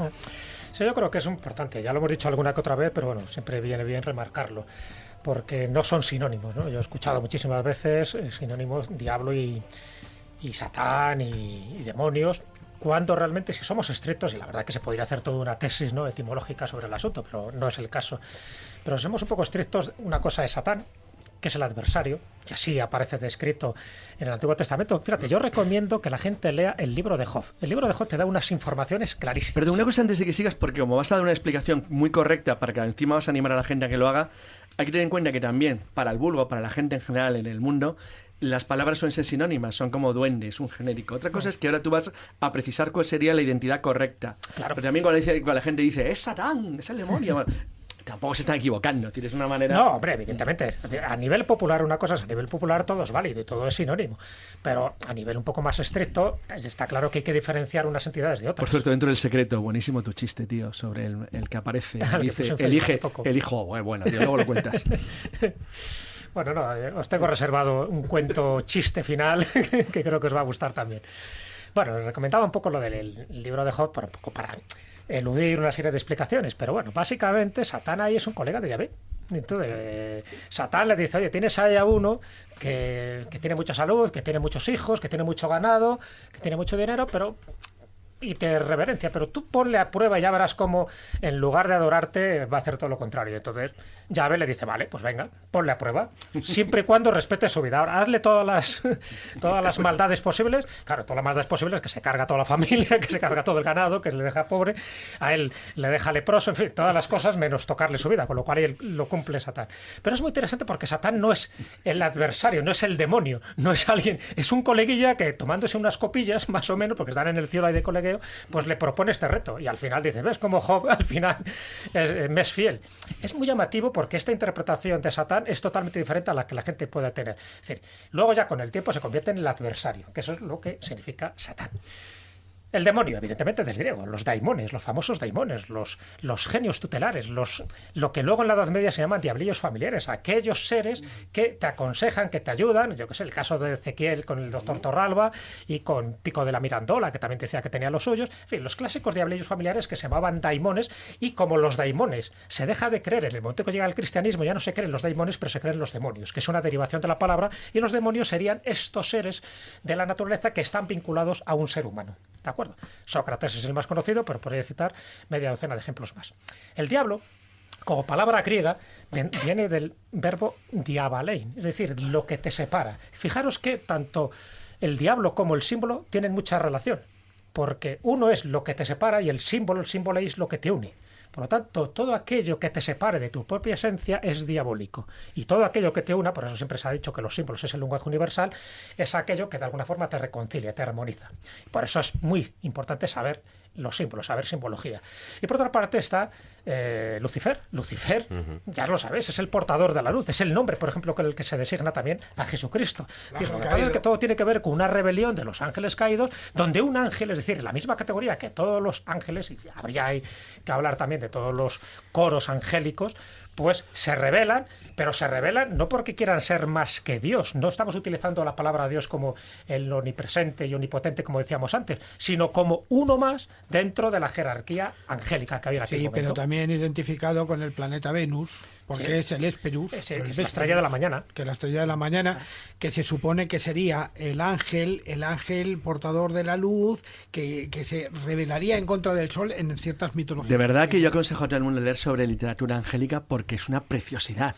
Saber lo que durante siglos la cultura nuestra, que al fin y al cabo la cultura occidental, que hereda el clasicismo de Grecia y de Roma, y en cierto modo también de los hebreos a través de la Biblia, cómo se construyen las estructuras de las jerarquías angélicas, porque es algo fantástico. Lo que acaba de contar Jesús parece una barbaridad. Es que había que dar unos colegios. O sea, es que es la base de nuestra cultura y de nuestra civilización. Es que así entiendes todo. Es decir, entiendes el judaísmo, el islam y el cristianismo. porque todo viene de lo mismo. Así cuando Y llegas... de las raíces Pero por Dios, directamente. es que es así, esencial porque entender Lucifer esto. es Claro. representado con dos Sí, señor. hermosos pechos, hasta casi el Pero siglo tú te das XVIII. cuenta que si tú esto lo contaras de verdad de una manera fría, tranquila y desapasionada a los niños, y no las chorradas de las religiones, en el sentido se le enseñara de verdad, entenderían de verdad las cosas. O sea, entendía de verdad cuál es el mundo que se construyó y por qué somos lo que somos. Así y por vería- qué nacieron las religiones de libros y, ¿Y las cómo se religiones básicas del satanizan mundo. dioses paganos? O sea, el Claro. viene del dios Baal. Pues claro, del dios Baal, es un cuando dios ya ve- fenicio, pero que lo es un tienes dios al lado. fenicio. No Que le los- interesa, claro. se sataniza, se convierte Sí. en Belcebú. Pero Claro, porque es que el hace las enemigo de cosas. Roma y el enemigo del mundo helenístico. es por que ese Dios. es el Es que tema. es sencillísimo. Pero explicar esto te meterías en un lío. Es que la gente no lo entiende. Y mira que, Sí, pero vuelvo a que decir- aclararías cosas si todo el mundo supiera esto desde el principio. Pero a ver. así verías un cuadro de Caravaggio y no dirías a ese señor que le está cortando la cabeza. Efectivamente, es- lo que es dije el un otro día. moro. Te acuerdo lo que conté el otro día. Es decir, que es cierto, volvemos a lo mismo. Es decir, en el Prado, una señora explicando a unos niños un cuadro, una demostración de técnica pictórica, mezclas de colores y química que yo me quedé anonadado. Utilizaban tierras raras con no sé cuánto. Digo, impresionante. Era Saturno devorando los hijos de Goya. No sabía nada de la historia que estaba ahí explicando. Y Bueno, los niños hablaba menos. de la técnica. Claro, Hablaba de pues, la técnica. Si tú supieras lo que está diciendo Jesús, si eso se enseñara, aprovecharíamos tanto de la estructura de nuestra cultura para tú entender de verdad de dónde venimos y qué somos. O sea, lo que acabas de decir parece una chorrada. Yo no lo he oído en la radio nunca. Nunca. Por Nunca. ejemplo, la Nadie gente- contó algo tan sencillo como esto. Fíjate qué simple. Por ejemplo, la gente se enteraría que los líos políticos en los que andamos se han producido en nuestra historia ya muchas veces. Bueno, pero Siempre. eso es algo que ya hemos venido hablando además, precisamente en el Filandón, en varias ocasiones. O sea, el problema es que en este país se enseña religión católica. En todos. Y no se enseña Cada uno enseña lo suyo. religión No, o cada uno enseña lo suyo. religiones. Pero en es ese- decir, historia- Es que historia- es historia distinto. sagrada. Esto es comparada de las cultura religiones. directamente. Esto es enseñar cultura Sí. occidental, que es distinto. La cultura madre tuya, ¿de dónde Sí, vienes? pero Carlos, ¿Ya está? ¿cómo tú o cómo vas a enseñar a tus hijos o a la juventud a que entiendan la diferente forma de pensar, por ejemplo, de gente que viene de la India o que viene de Pues de se países empieza del con lo que Islam? está contando ahora Jesús. Por ejemplo, lo que acabáis de decir, ya claro, tiene una base separada. Dices, Belcebú y Nedeval se le considera el demonio porque era enemigo de Roma, del mundo helenístico, y por lo tanto... Pero es que como nadie sabe lo que es Roma, ni el mundo helenístico, ni cada... al final no sabes nada, pues bueno... Ahí ya Y no estamos te vayas partiendo. alargando a Sumeria ni cosas por el Y estilo. eso, y ya lo que hace Carmen, vamos, ya... Bueno, eso ya no entra dentro de... O te Al encuentras- sanatorio psiquiátrico directamente. O te encuentras con una estatua del dios Bes y dices, uy, qué gnomo. No, Sí. pues no. Bueno, Que no es un no. Bueno, a ver, antes, Carlos, estabas diciendo, bueno, y Jesús, estabais hablando, también habéis establecido esa jerarquía, los libros y hablando de la jerarquía angelical. ¿Cómo se establece la jerarquía diabólica? Exactamente de la misma igual. manera. De la misma De la manera. misma manera. directamente gracias a la manita Siguiente muscaria. punto, qué rápido lo habéis dicho. Claro, el pseudo Dionisio de Areopagita, que es el que crea esa clasificación celestial, donde te habla de tres, por decirlo así, de tres triadas, y cada una con tres elementos o como tres jerarquías, que al final son los 9 coros famosos, ¿no? Están desde los serafines, que son como los más avanzados, hasta los ángeles, fíjate, o sea, dentro de esa jerarquía los ángeles son como los más terrenos, ¿no? Los más allegados a los seres humanos y de hecho son los que más se manifiestan, ¿no?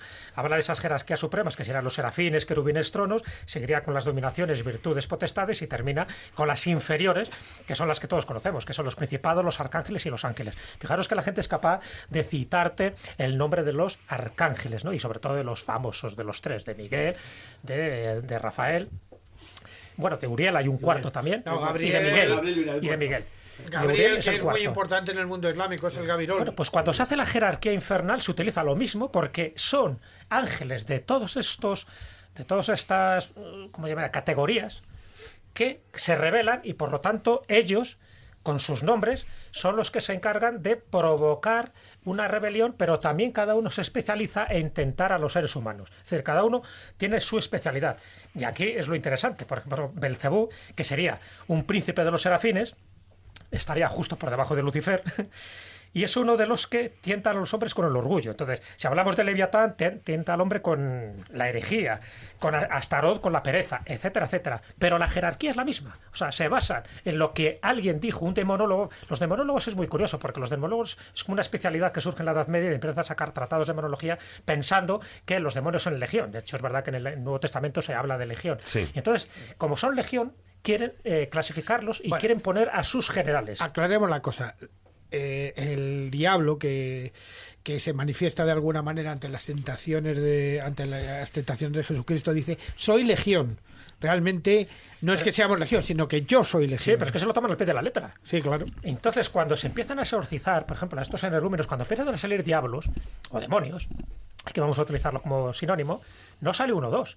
A lo mejor te salen en 500.000. Bueno, pero hay un caso que es el de, hay un trabajo de importante Andreini, ahí, por ejemplo, cura un calabrés que sí. exorcizaba en San Pedro el Viejo, aquí en Madrid, donde él lo sacaba por cientos. De la boca y de cualquier lado que cualquier otro orificio que hay que tuviera. reconocer, y sobre Hablaba todo de- en la Edad Media, y sobre todo el principio del Renacimiento y la contrarreforma en España, Italia, que es muy importante, pero sobre todo en la Edad Media, donde hay, lo que decía Juan Ignacio es verdad, es decir, hay un intensísimo trabajo de clasificación que ahora, con el tiempo y con la distancia, fíjate la manera en la que estás hablando. Estás haciendo un guión de una serie de televisión ya. Es decir, estás clasificando una estructura extraterrestre. O sea, claramente. En ese sentido de fuera humano, ¿eh? Sí, sí. Fuera del humano. Estás dando una clasificación técnica, que es lo que, curiosamente, aunque parezca una de broma, hubo gente en la Edad Media que dedicaba su vida a ello.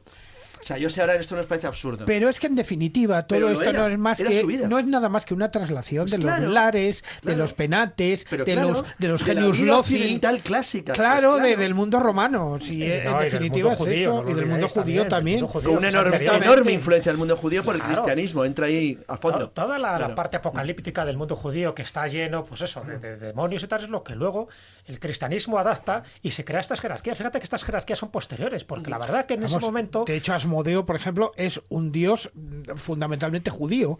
Claro, pero es que O son sea, todos- un demonio, quiero decir, fundamentalmente judío, porque es el guardián de los secretos del templo de Jerusalén. Sí, y además incluso a veces le presentan cojo, con lo cual se asocia un poco Claro, al diablo cojuelo. efectivamente. Básicamente un poco explico, porque antes lo dejé un poco en el aire. El diablo cojuelo, para que veas, es una especie de ser elemental de la naturaleza, que dice que también se revela, pero bueno, es el primero que cae a la tierra dentro de esa invasión y todos encima caen. Le dejan cojo, pero no por eso es menos veloz. Entonces automáticamente es como un renacuajo bastante listillo, bastante pícaro, que es el que luego utiliza Luis Vélez de Guevara en su obra El diablo cojuelo, incluso el que se utiliza para las hechiceras medievales o renacentistas a la hora de invocar. Se utilizaba a San Erasmo y a Santa Marta, fíjate, que dos santos para estas invocaciones, y luego al diablo cojuelo para que transmitiera cuanto antes ese mensaje, esa invocación o ese conjuro.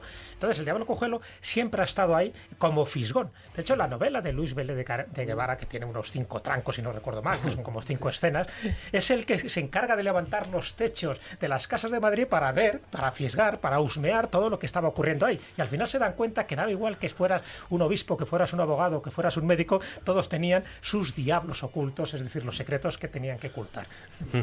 Además, fíjate, antes ha pasado así como de puntillas, pero has nombrado una palabra que es energúmenos, Sí. que muy poca gente, yo creo que a día de Claro, hoy, que sabe que los efectivamente. energúmenos, además, bueno, lo podéis mirar en el RAE, ¿no? Que los energúmenos son una persona poseída. Entonces, Posesa. posesa.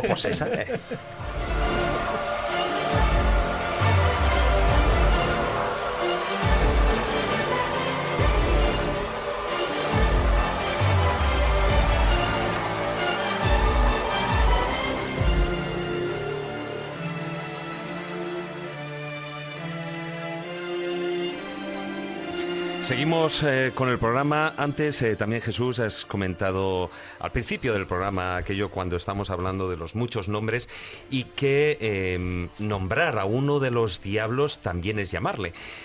Y cuanto menos así, bueno, pues aparece ese arte de hablar de lo que puede ser del demonio, del diablo, de una manera no directa. Por ejemplo, el que yo creo que es El más que no es conocido, nombrado, Pedro o sea, Botero, ¿no? Exacto, exacto. O el innombrable, es decir, el utilizar palabras que tú no quieres utilizar.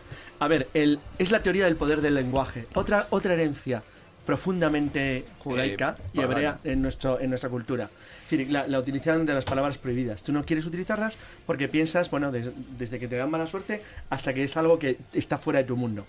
La demonología, estábamos hablando hace un segundo, la demonología es toda en la Edad Media que es una ciencia, es decir, y en el Renacimiento, es decir, se convierte en algo muy importante, porque la gente construye, es decir, hubo gente dedicada a construir todas las estructuras angélicas y de sus contrarios con respecto a lo que era la tradición. Esto tiene más importancia de lo que parece, porque es la construcción de un mundo muy ordenado. Fijaros qué chorrada lo que parece esto, pero no lo es. Es decir, esto es justo lo contrario a lo que pudiera pensarse de esto es una cosa de creencias absurdas, de gente primitiva, de gente antigua que no tiene ni idea. No. Esto es justo lo contrario. Es gente que ha meditado sobre su realidad y sobre sus tradiciones de una manera muy sensata y muy profunda, y que saca conclusiones basadas en conductas y en hechos. De esa manera tienes estructuras de pensamiento que se adecuan a la forma en la que tú vives, tú trabajas y tú te comportas. Por eso, los romanos, por ejemplo, que aceptaban en su panteón a todos los dioses y a todos los demonios de sus pueblos conquistados, hacían justo lo contrario, que es lo que estaba comentando, por ejemplo, al principio Manuel, con los enemigos. ¿Por qué Belcebú se convierte en el mal para nuestra cultura? Porque Belcebú es un demonio y es un ser malvado. Pues que eres Baal, es el dios de los cartagineses, destruido por Roma. Y por lo tanto no puede ser aceptado. Cuando llega el cristianismo, la herencia de Belcebú es el mal, porque está en el contrario, en el enemigo. Entonces, así podemos seguir con 50.000 casos más. Pero los que luego lo recogieron a partir del siglo III, IV, que es la gran época del crecimiento del cristianismo, sobre todo el siglo IV, que es la época de la recuperación de los mártires del siglo anterior y del siglo II, que es cuando se construye la iglesia tal y como la conocemos hoy en día. Porque así a lo tonto parece una chorrada, pero la iglesia tiene fácilmente 1500 años sin ningún problema. Entonces hablamos con mucha liberalidad. Oye, 1500 años de historia sólida y constante no es ninguna broma. Demuestra detrás una profunda huella cultural y una fuerza monumental dentro de la civilización. Entonces todo eso no solamente se está despreciando últimamente, sino que se está ignorando, y sobre todo es algo muy malo. Es que se está olvidando. Y lo que hay ahí detrás es la base de nuestra cultura. Y es importantísimo, porque es de donde vienen nuestras creencias. Y eso al final afecta no solamente a lo que es nuestra vida diaria, afecta a nuestra política, a nuestras conductas, a nuestra sociedad, al derecho, a los comportamientos, a la forma de vida. Afecta a todo. Y lo estamos perdiendo hasta los refranes, joder. Estoy a punto de contar un chiste. No, mejor que no. Mira, bueno, en ese momento, en esta historia, fíjate hasta qué extremo esa modificación del concepto del demonio a lo largo de la historia se está dando la vuelta. Porque, por ejemplo, desde la época de la Ilustración nosotros tenemos ahora todo un movimiento que sí, que la han sacado completamente de contexto, que es el luciferino, en el cual es el movimiento de conocimiento por encima de todo. Lucifer, que es el no ser bien, el no sirvo, es el conocimiento, es el yo quiero aprender. Y eso es el que hace todo el movimiento de la Ilustración y posteriormente. ¿Qué ocurre? Claro, la Iglesia inmediatamente lo establece como un elemento maligno, porque eso de conocer y de saber y no depender de lo que ellos imponen, de alguna manera es bastante problemático. Hombre, lo era porque en cierto modo la razón tenía un punto ateísmo ya en el siglo XVIII. Claro, evidentemente. Había un fondo ateo que se nota claramente. Pero claro, eso es para la Iglesia es un enemigo. En ese momento se crea el luciferianismo y el satanismo. El satanismo como el poder en este mundo y el luciferianismo como el poder del conocimiento. Por cierto, para quien le guste el cine, hay una escena preciosa que cuenta eso en la película La Misión. Cuando está hablando el legado papal, entonces está intentando convencer de que el trabajo que está haciendo las misiones en Paraguay es una maravilla, y es precioso, es bonito, y es acercar al ser humano a Dios. Y claro, el legado dice, pero vamos a ver, por favor, que el marqués de Pombal de Portugal o los reyes de España pues son ateos, todo el mundo. Claro, es decir, el ateísmo racionalista está en contra, y la religión, la Iglesia Católica lo convierte en un enemigo. Porque lo es. Porque lo es para ellos, claro, evidentemente. Porque lo es, porque está cambiando la visión del mundo. Pero cuidado, esos ateos eran grandes conocedores de la historia de la religión y su cultura. ¿Qué es la diferencia con la que hay ahora? Evidentemente. Es la diferencia. Y luego están esos otros diablillos, demonios, genios, ¿no? A los que tú mencionabas, ¿no? Que, bueno, pues hasta podía ser como hasta el genio de la lámpara, ¿no? En su momento podía ser considerado hasta como un diablillo, ¿no?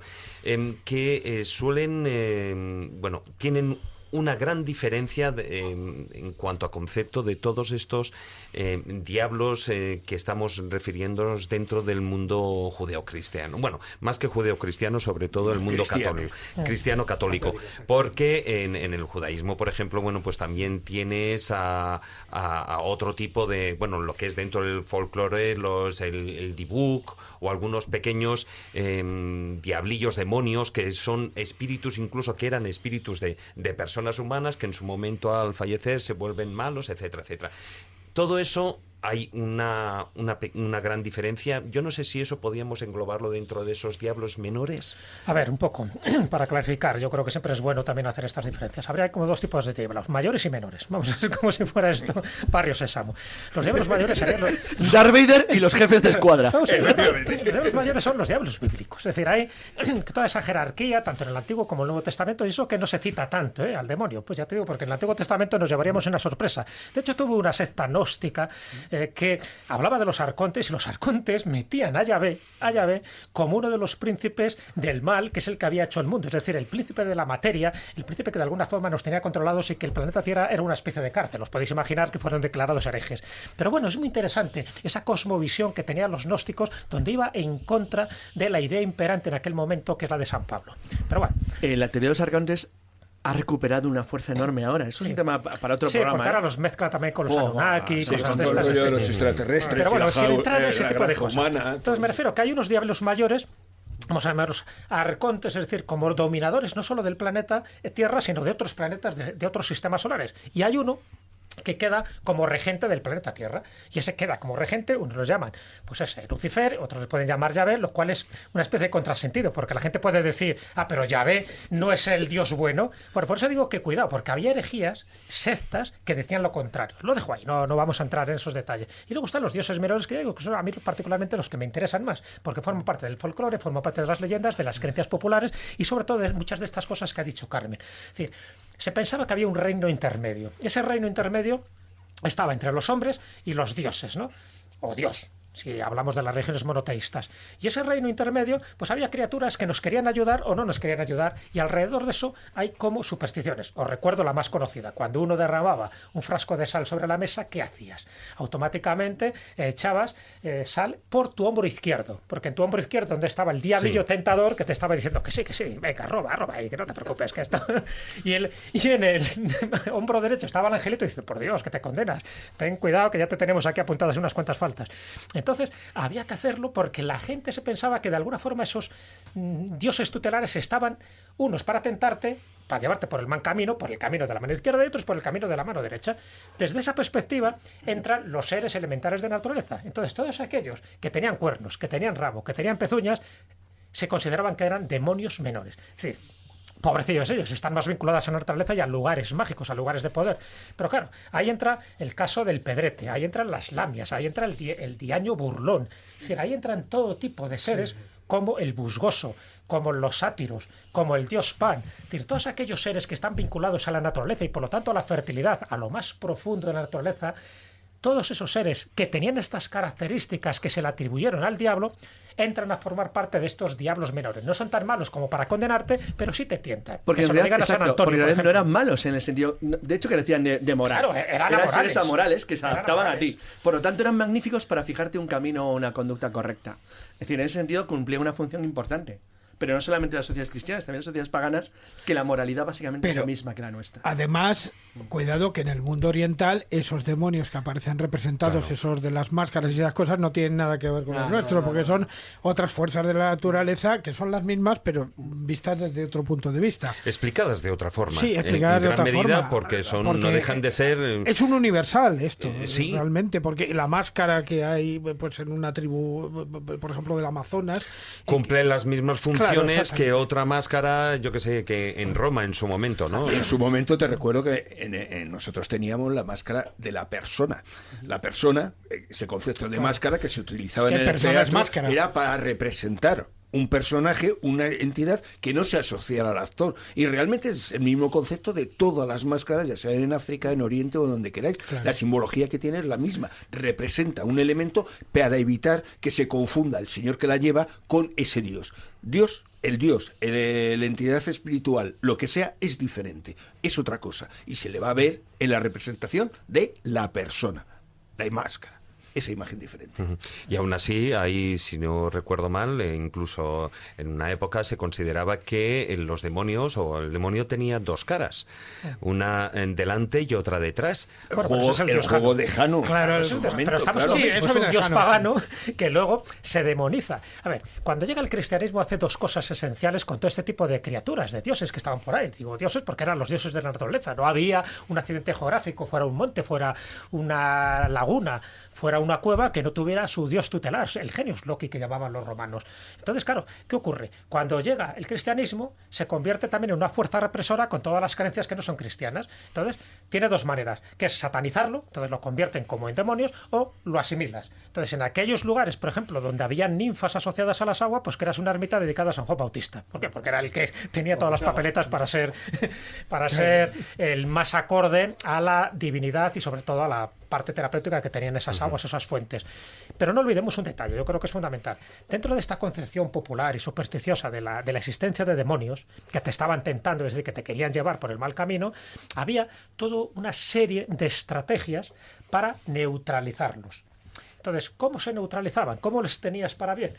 Pues por una parte, haciendo distintos rituales. De ahí los dioses penates, los dioses lares, es decir, si yo les tengo a mi favor, a mí no me hacen ningún daño. ¿Por qué? Porque sabían que podían ser buenos o malos. Es que el lararium romano, por ejemplo, era el lugar donde se fabricaban estos diosecillos. Claro. Pero como eran amorales, y sean amorales, es decir, como son seres que te pueden hacer el bien o el mal, ¿por qué son buenos o malos? Si entras en sus territorios, si incumples sus tabúes, pues adiós muy buenas. Es decir, van a hacer lo posible para perjudicarte el que tú hagas algún tipo de labor allí. Que se lo digan, por ejemplo, a los aluses en el México precolombino, que luego también siguen creyendo en ellos. Sabes que hay altares, por ejemplo, en los distintos... Es very interesante. La historia de los aluses en Yucatán, por ejemplo, porque la presencia cristiana con la entrada de los españoles que destrozaron la cultura que había allí, porque es la realidad durante un tiempo, es muy similar. Lo que pasa es que nosotros lo hemos olvidado. Lo hemos olvidado no porque queramos olvidar, no porque seamos malas personas, sino porque nuestra propia historia lo olvidó.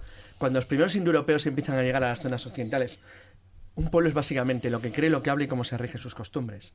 Lo que hablamos nosotros, evidentemente, lo que es latín, más o menos degeneradillo, pero es latín. El latín es un idioma que a su vez nace en algún lugar del este de Europa o de los pantanos de este de Europa hace unos cuantos miles de años. Cuando los pueblos indoeuropeos entran en Occidente, a los pueblos originales que habían, con la notable excepción superviviente de los vascos, los aplastan y los empujan a las zonas periféricas y extrañas. Y sus dioses y sus creencias las van absorbiendo o eliminando. Por lo tanto, como todo pueblo invasor, lo que pasa es que eso que los europeos decíamos, anda, mira cómo han hecho en la India, se hizo exactamente igual aquí. Lo que pasa es que lo hemos perdido porque Roma lo borró.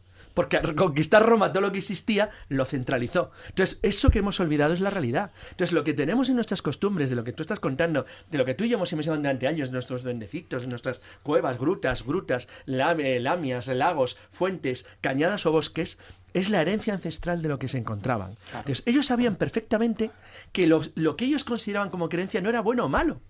Era distinto. Era distinto. Claro, en la Galicia Sueva está San Martín de Dumio. Exacto, San Martín de Dumio. San Martín de Dumio en Braga. ¿Qué hace? Se acabó las piedras. No, arzobispo. A él no le gustan los paganos. Porque no le gusta porque se está adorando a los árboles y a las piedras, y entonces él dice que se adore solo a Dios, a la Virgen, a Jesucristo, pero no a las piedras, porque era en el fondo, pues eso, un politeísmo encubierto que no le gustaba para nada porque de alguna forma no se había erradicado esas costumbres. Entonces, por eso, por ejemplo, cuando alguien...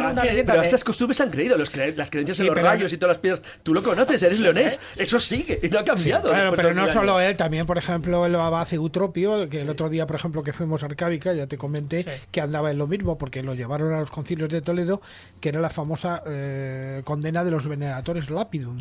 No, lo que estamos diciendo, que lo dice Jesús, es que, joder, aunque es verdad que evidentemente en León ahora mismo, en Galicia, solo hay cristianos, es cierto que cuando tú crees en el siglo XIX las piedras del Rayo, estás hablando de San Martín de Dumio, si es lo mismo. Claro. De lo que seguiría la Galicia Sueva. 2 minutos para terminar el filandón, y ya que estamos hablando también, y Jesús ha comentado algo sobre el respecto, o sea, uno tiende a defenderse evidentemente contra los demonios, y ahí aparecen pues todo tipo de protecciones, o bien a través de amuletos, o bien a través de frases que incluso vienen plasmados hasta en refranes, ¿no?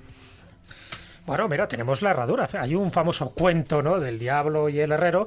El diablo dice que va a pedir unas herraduras, Claro, el herrero, que es muy listo, sabe perfectamente que es para él, y dice, bueno, que le hacen las herraduras siempre y cuando se deje encadenar. El diablo, como una vez más es tonto, se deja encadenar, al final suplica, ¿no?, su liberación a cambio de estas herraduras para sus pezuñas, y la leyenda muy tonta, muy elemental, muy simple, dice que en aquellas casas donde haya una herradura, fíjate que la herradura es el símbolo de la media luna, y además tiene que tener 7 agujeros, es decir, todo el sistema profiláctico que tienen este tipo de elementos, y además el hierro, sabes que sirve para ahuyentar a los malos espíritus, porque el hierro, que odian el hielo. Claro, pero ¿por qué el hierro? ¿Por qué las campanas? Porque emite una alta vibración que aleja a los seres de baja vibración.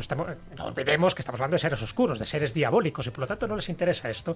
Así que eso tan elemental como es el hierro en la herradura serviría, pero otras, que son muy básicas además, que forman parte de nuestra vida cotidiana, cuando tú bostezas, cuando tú estornudas, ¿qué haces? ¿Qué dices? Yo salud.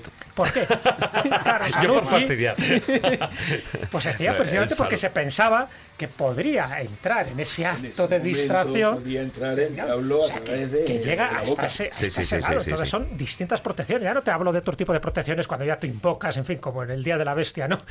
Donde hay que hacer un círculo de Salomón y tal. Eso ya no lo digo. Por cierto, entramos allá un poco en la parodia. Por cierto, me gustaría haceros una pregunta, y en especial a Carmen. Hay algo que siempre me ha llamado mucho la atención. Cuando se hizo la película El Exorcista, hay al principio una misteriosa escena que no aparece en la novela, en la que nos saca un arqueólogo, saca un pequeño amuletillo, que es el dios Pazuzu.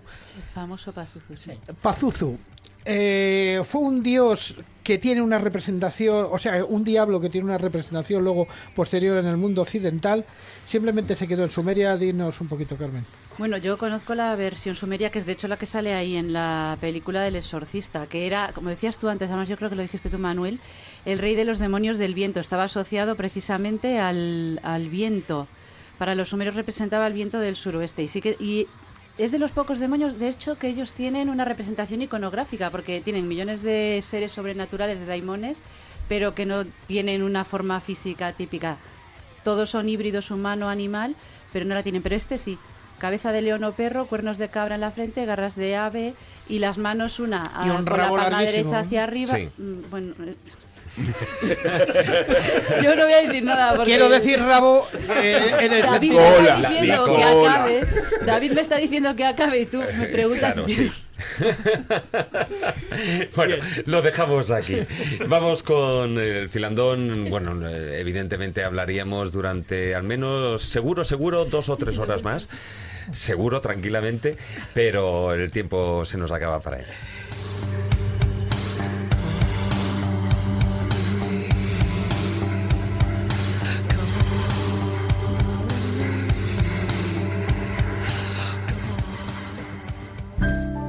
La escóbula de la brújula.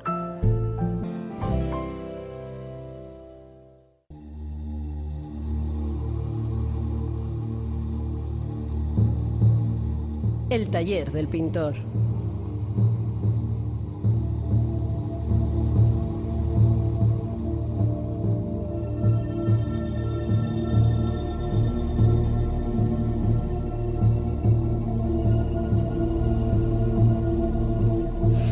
Y bueno, hoy nuestro compañero Marcos Carrasco no ha podido estar aquí con nosotros, por desgracia, bueno, o por suerte también, evidentemente, por cuestiones laborales, pero sí que no se ha querido perder la participación en el programa, porque precisamente hoy que hablamos de esos demonios, para él hubo desde su niñez, quedó claro, y además una de las razones por las cuales quiso ser dibujante fue a raíz y pues a causa de un demonio.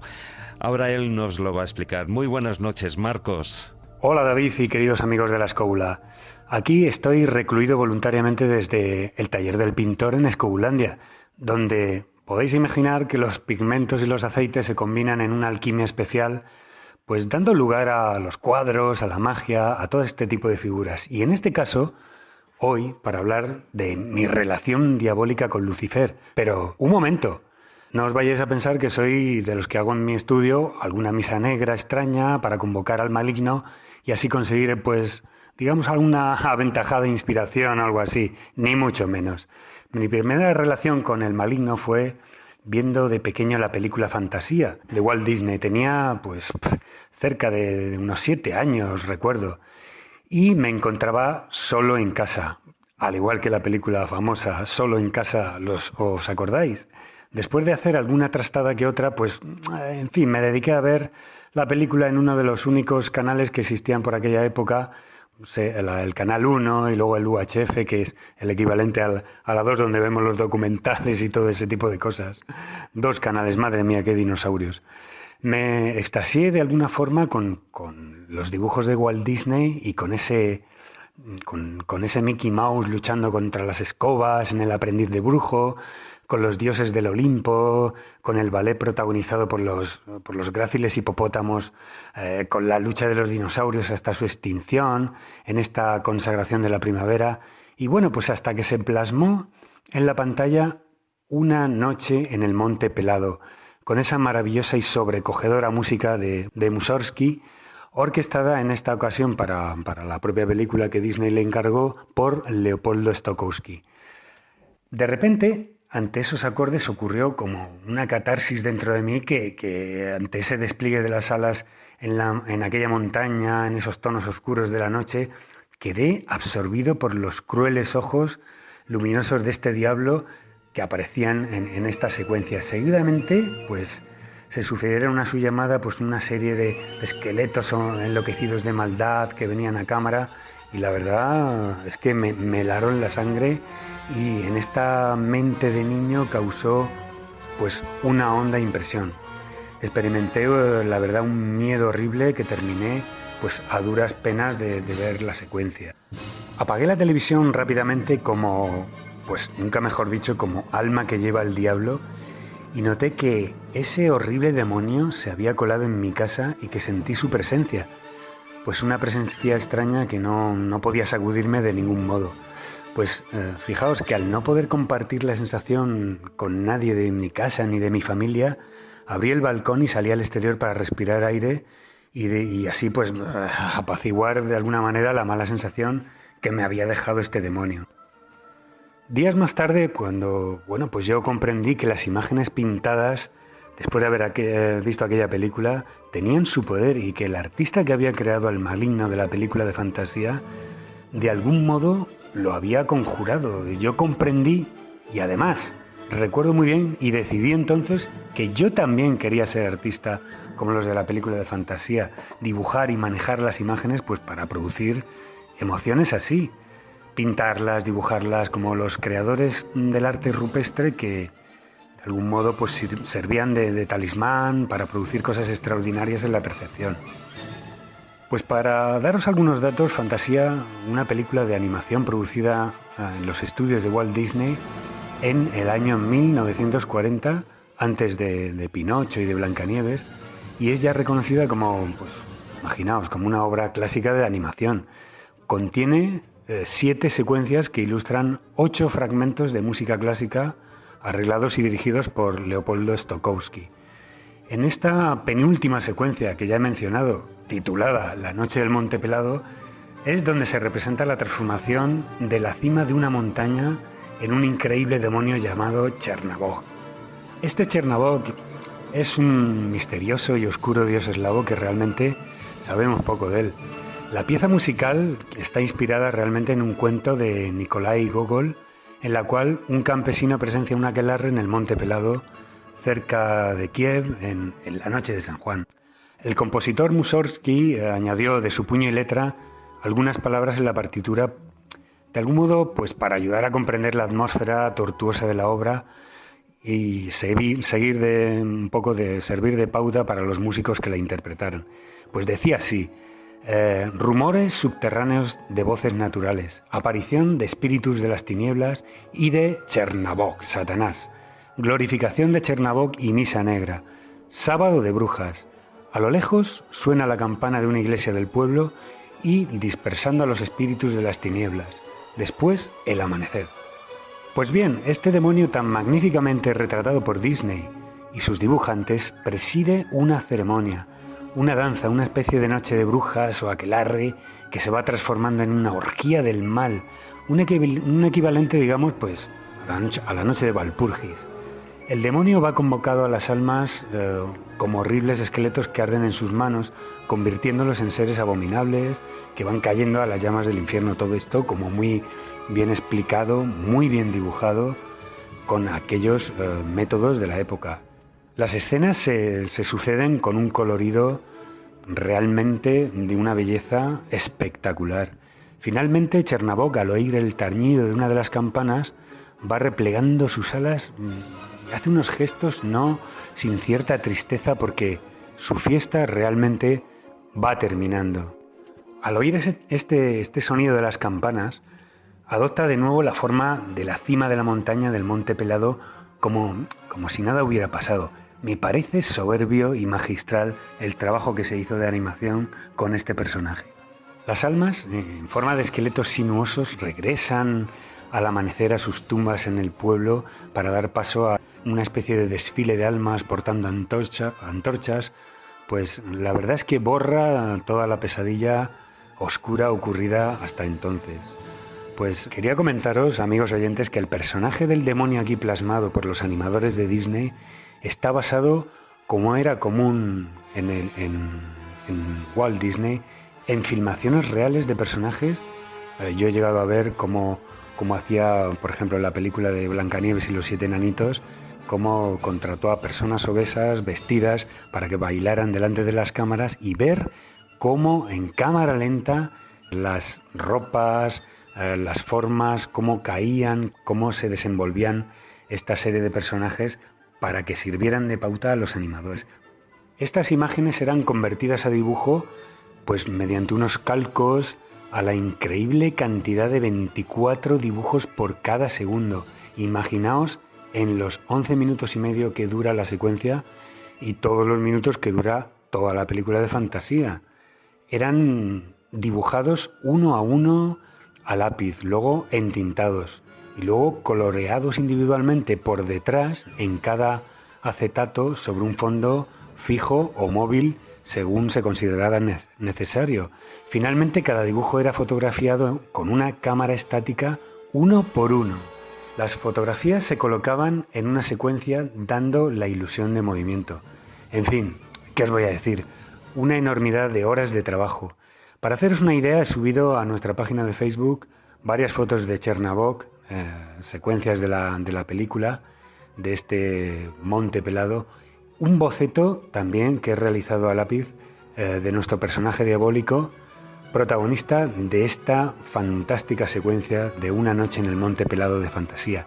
Así que tened cuidado, amigos oyentes, si es esta noche al terminar de escuchar nuestro programa notáis una presencia extraña cerca de vosotros o quizá un aliento fétido, bueno, así que no os extrañéis y seguid con lo vuestro. Buenas noches, David, y hasta pronto, amigos. Un abrazo, Marcos.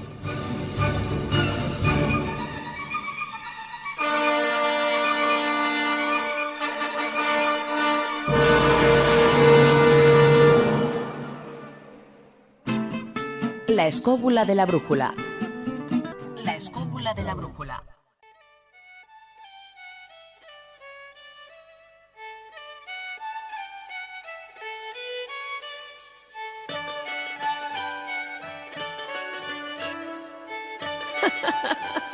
Los cuentos de Callejo.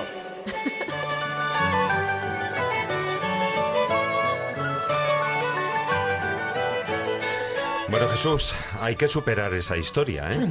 Va a ser difícil, ¿eh? Ahí Marcos hasta cumbre, está insuperable. Hasta hoy la historia, la verdad, y hasta, bueno, por supuesto, la animación dirigida por Disney. Pero bueno, tú hoy nos traes, evidentemente, un relato de estos breves relacionado con el diablo. Con el diablo y con ciertas profesiones que parece que están mal vistas. Sabes que hay profesiones que tienen mala fama y a veces se asocian, ¿no?, con secuaces del diablo. Así que os he traído una especie de cuento chiste callejil que va por ahí los tiros. Bueno, pues vamos a escucharlo.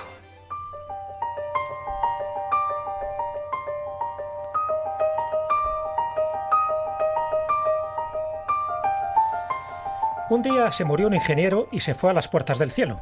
Sabido es que los ingenieros, por su honestidad, siempre van al cielo. San Pedro buscó en su archivo, pero últimamente andaba un poco desorganizado y no lo encontró en la maraña de papeles. Así que le dijo: lo lamento, no estás en la lista. De modo que el ingeniero se fue a la puerta del infierno y le dieron albergue y alojamiento inmediatamente. Poco tiempo pasó y el ingeniero se cansó de padecer los calores y las miserias del infierno y se puso a diseñar y consiguió muchas mejoras. Con el paso del tiempo ya tenían un certificado de gestión de calidad ISO 9000, un sistema de monitoreo de cenizas, aire acondicionado, inodoros con drenaje, escaleras eléctricas, equipos electrónicos, redes de telecomunicaciones, programas de mantenimiento predictivo, un sistema de control visual, sistema de detección de incendios, termostatos digitales, etc. Y el ingeniero se hizo pues una buena reputación. Un día Dios llamó al diablo por teléfono y con tono de sospecha le preguntó: ¿y qué? ¿Cómo estáis por allí abajo en el infierno? Pues estamos a todo trapo, dijo el demonio. Tenemos un sistema de monitoreo de cenizas, aire acondicionado, inodoro de drenaje, escaleras eléctricas, equipos electrónicos, en fin, hasta internet. Oye, que apunta a mi dirección de mail, eldiablofeliz@infierno.com. Y no sé cuál será la próxima sorpresa del ingeniero. ¿Qué? ¿Qué? ¿Que tenéis un ingeniero ahí? Eso es un error. Nunca debió haber llegado un ingeniero ahí. Los ingenieros siempre van al cielo. Eso está escrito y resuelto ya. Me lo mandas inmediatamente. Ni loco. Me gusta a mí tener un ingeniero en la organización. Y me voy a quedar con él eternamente. ¿Cómo que eternamente? Mándamelo o te demandaré. Y el diablo, con la vista nublada por la tremenda carcajada que soltó, le contestó a Dios: ¿ah, sí? Por curiosidad, ¿dónde vas a sacar un abogado?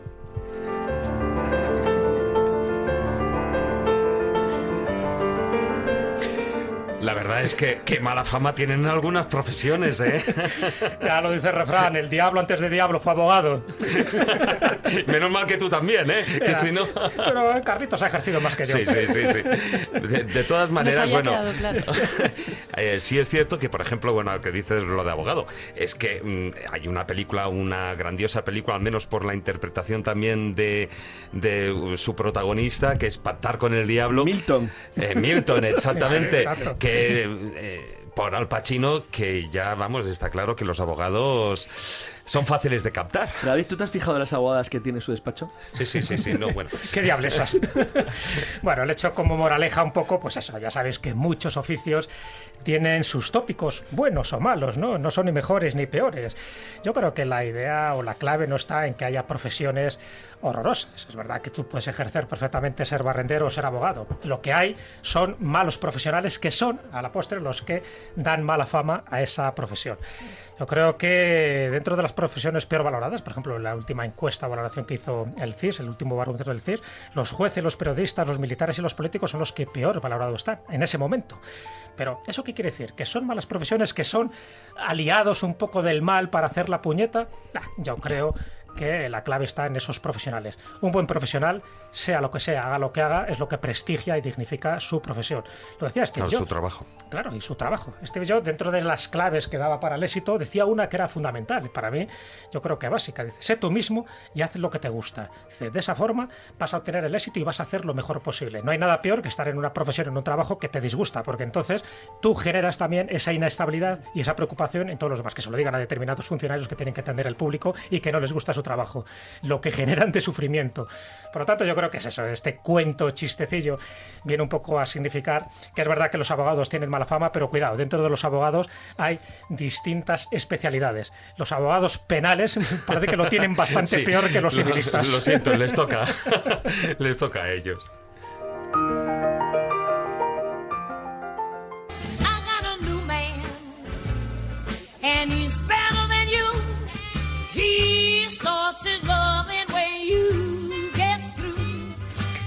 Pues bueno, queridos compañeros, con esta música que no sabéis de dónde es, ¿eh? No lo vais a sacar, aunque evidentemente tratándose de Jazz Soul, esto el corazón del ángel, qué película. El corazón, hombre, por supuesto. Blue Cypher. Ese nombre es magnífico. Con esas uñas, otra estrella, Al Pacino y Robert De Niro. O sea, es que vamos. ¿Pelaba una naranja era? No, un huevo duro. Un huevo duro. Pero bueno, pues chicos, hasta aquí. Oye, por cierto, ¿cuál es vuestro diablo favorito? Empiezo yo. Sí. El diablo enamorado, de Jacques Cassot. Oh, Vosotros no. recomendáis películas, yo recomiendo libros. Bien, Dos. buena hora, es verdad. El diablo Cassot. enamorado Jacques Cassot. y el Club Dumas, que Sí, es sí, donde sí, sí, sale. sí. Simplemente porque era una bella mujer. Yo me quedo con la de la novena puerta. Sí, ¿no? Que viene a ser la misma. Bueno, sí, bueno, claro, o si no, las diablesas de pactar con el diablo, pero me refería... No, esas eran abogadas. Corramos un estúpido velo. Yo me quedo con Asmodeo, que me pasa mucha información. ya se nota. Don Manuel... Yo con el amigo Marcos me quedo con Chernobyl. Me tragué una semana entera, en 2 sesiones diarias, fantasía. De fantasía, que por cierto, yo me he equivocado. Y acabé directamente con la paciencia de mi abuelo. Sí, ¿no? El pobre hombre, los 2 primeros días fue, y el tercero llegó a un acuerdo con el que estaba allí controlando los asientos, para que me echara un vistazo de vez en cuando, porque claro, yo era un crío. Y me tragué, ya te digo, durante 5 días seguidos 2 sesiones diarias, porque no ha habido... Para mí no hay una película semejante. De 1940, yo antes me he equivocado, Maese me lo ha recordado, no fue dirigida por él. Fue, Walt Disney era como productor, evidentemente. Era productor. Y para vos, Jesús... Bueno, pues yo me quedo con el de Año Burlón. En fin, dentro de la mitología gallega me encanta este personaje porque encima te hace una trastada y va y se descojona. Bueno, pues queridos escobuleros, aquí termina el programa. Gracias por acompañarnos durante estas 2 horas. Os recordamos, como siempre, nuestra página web, laescóbula.com, y nuestra presencia en las redes sociales. En Facebook, la página oficial, La Escóbula de la Brújula. Y en Twitter, nuestro perfil es @escobuleros. Buenas noches, amigos. Tratad de ser felices e ilustraos. Hasta la próxima semana.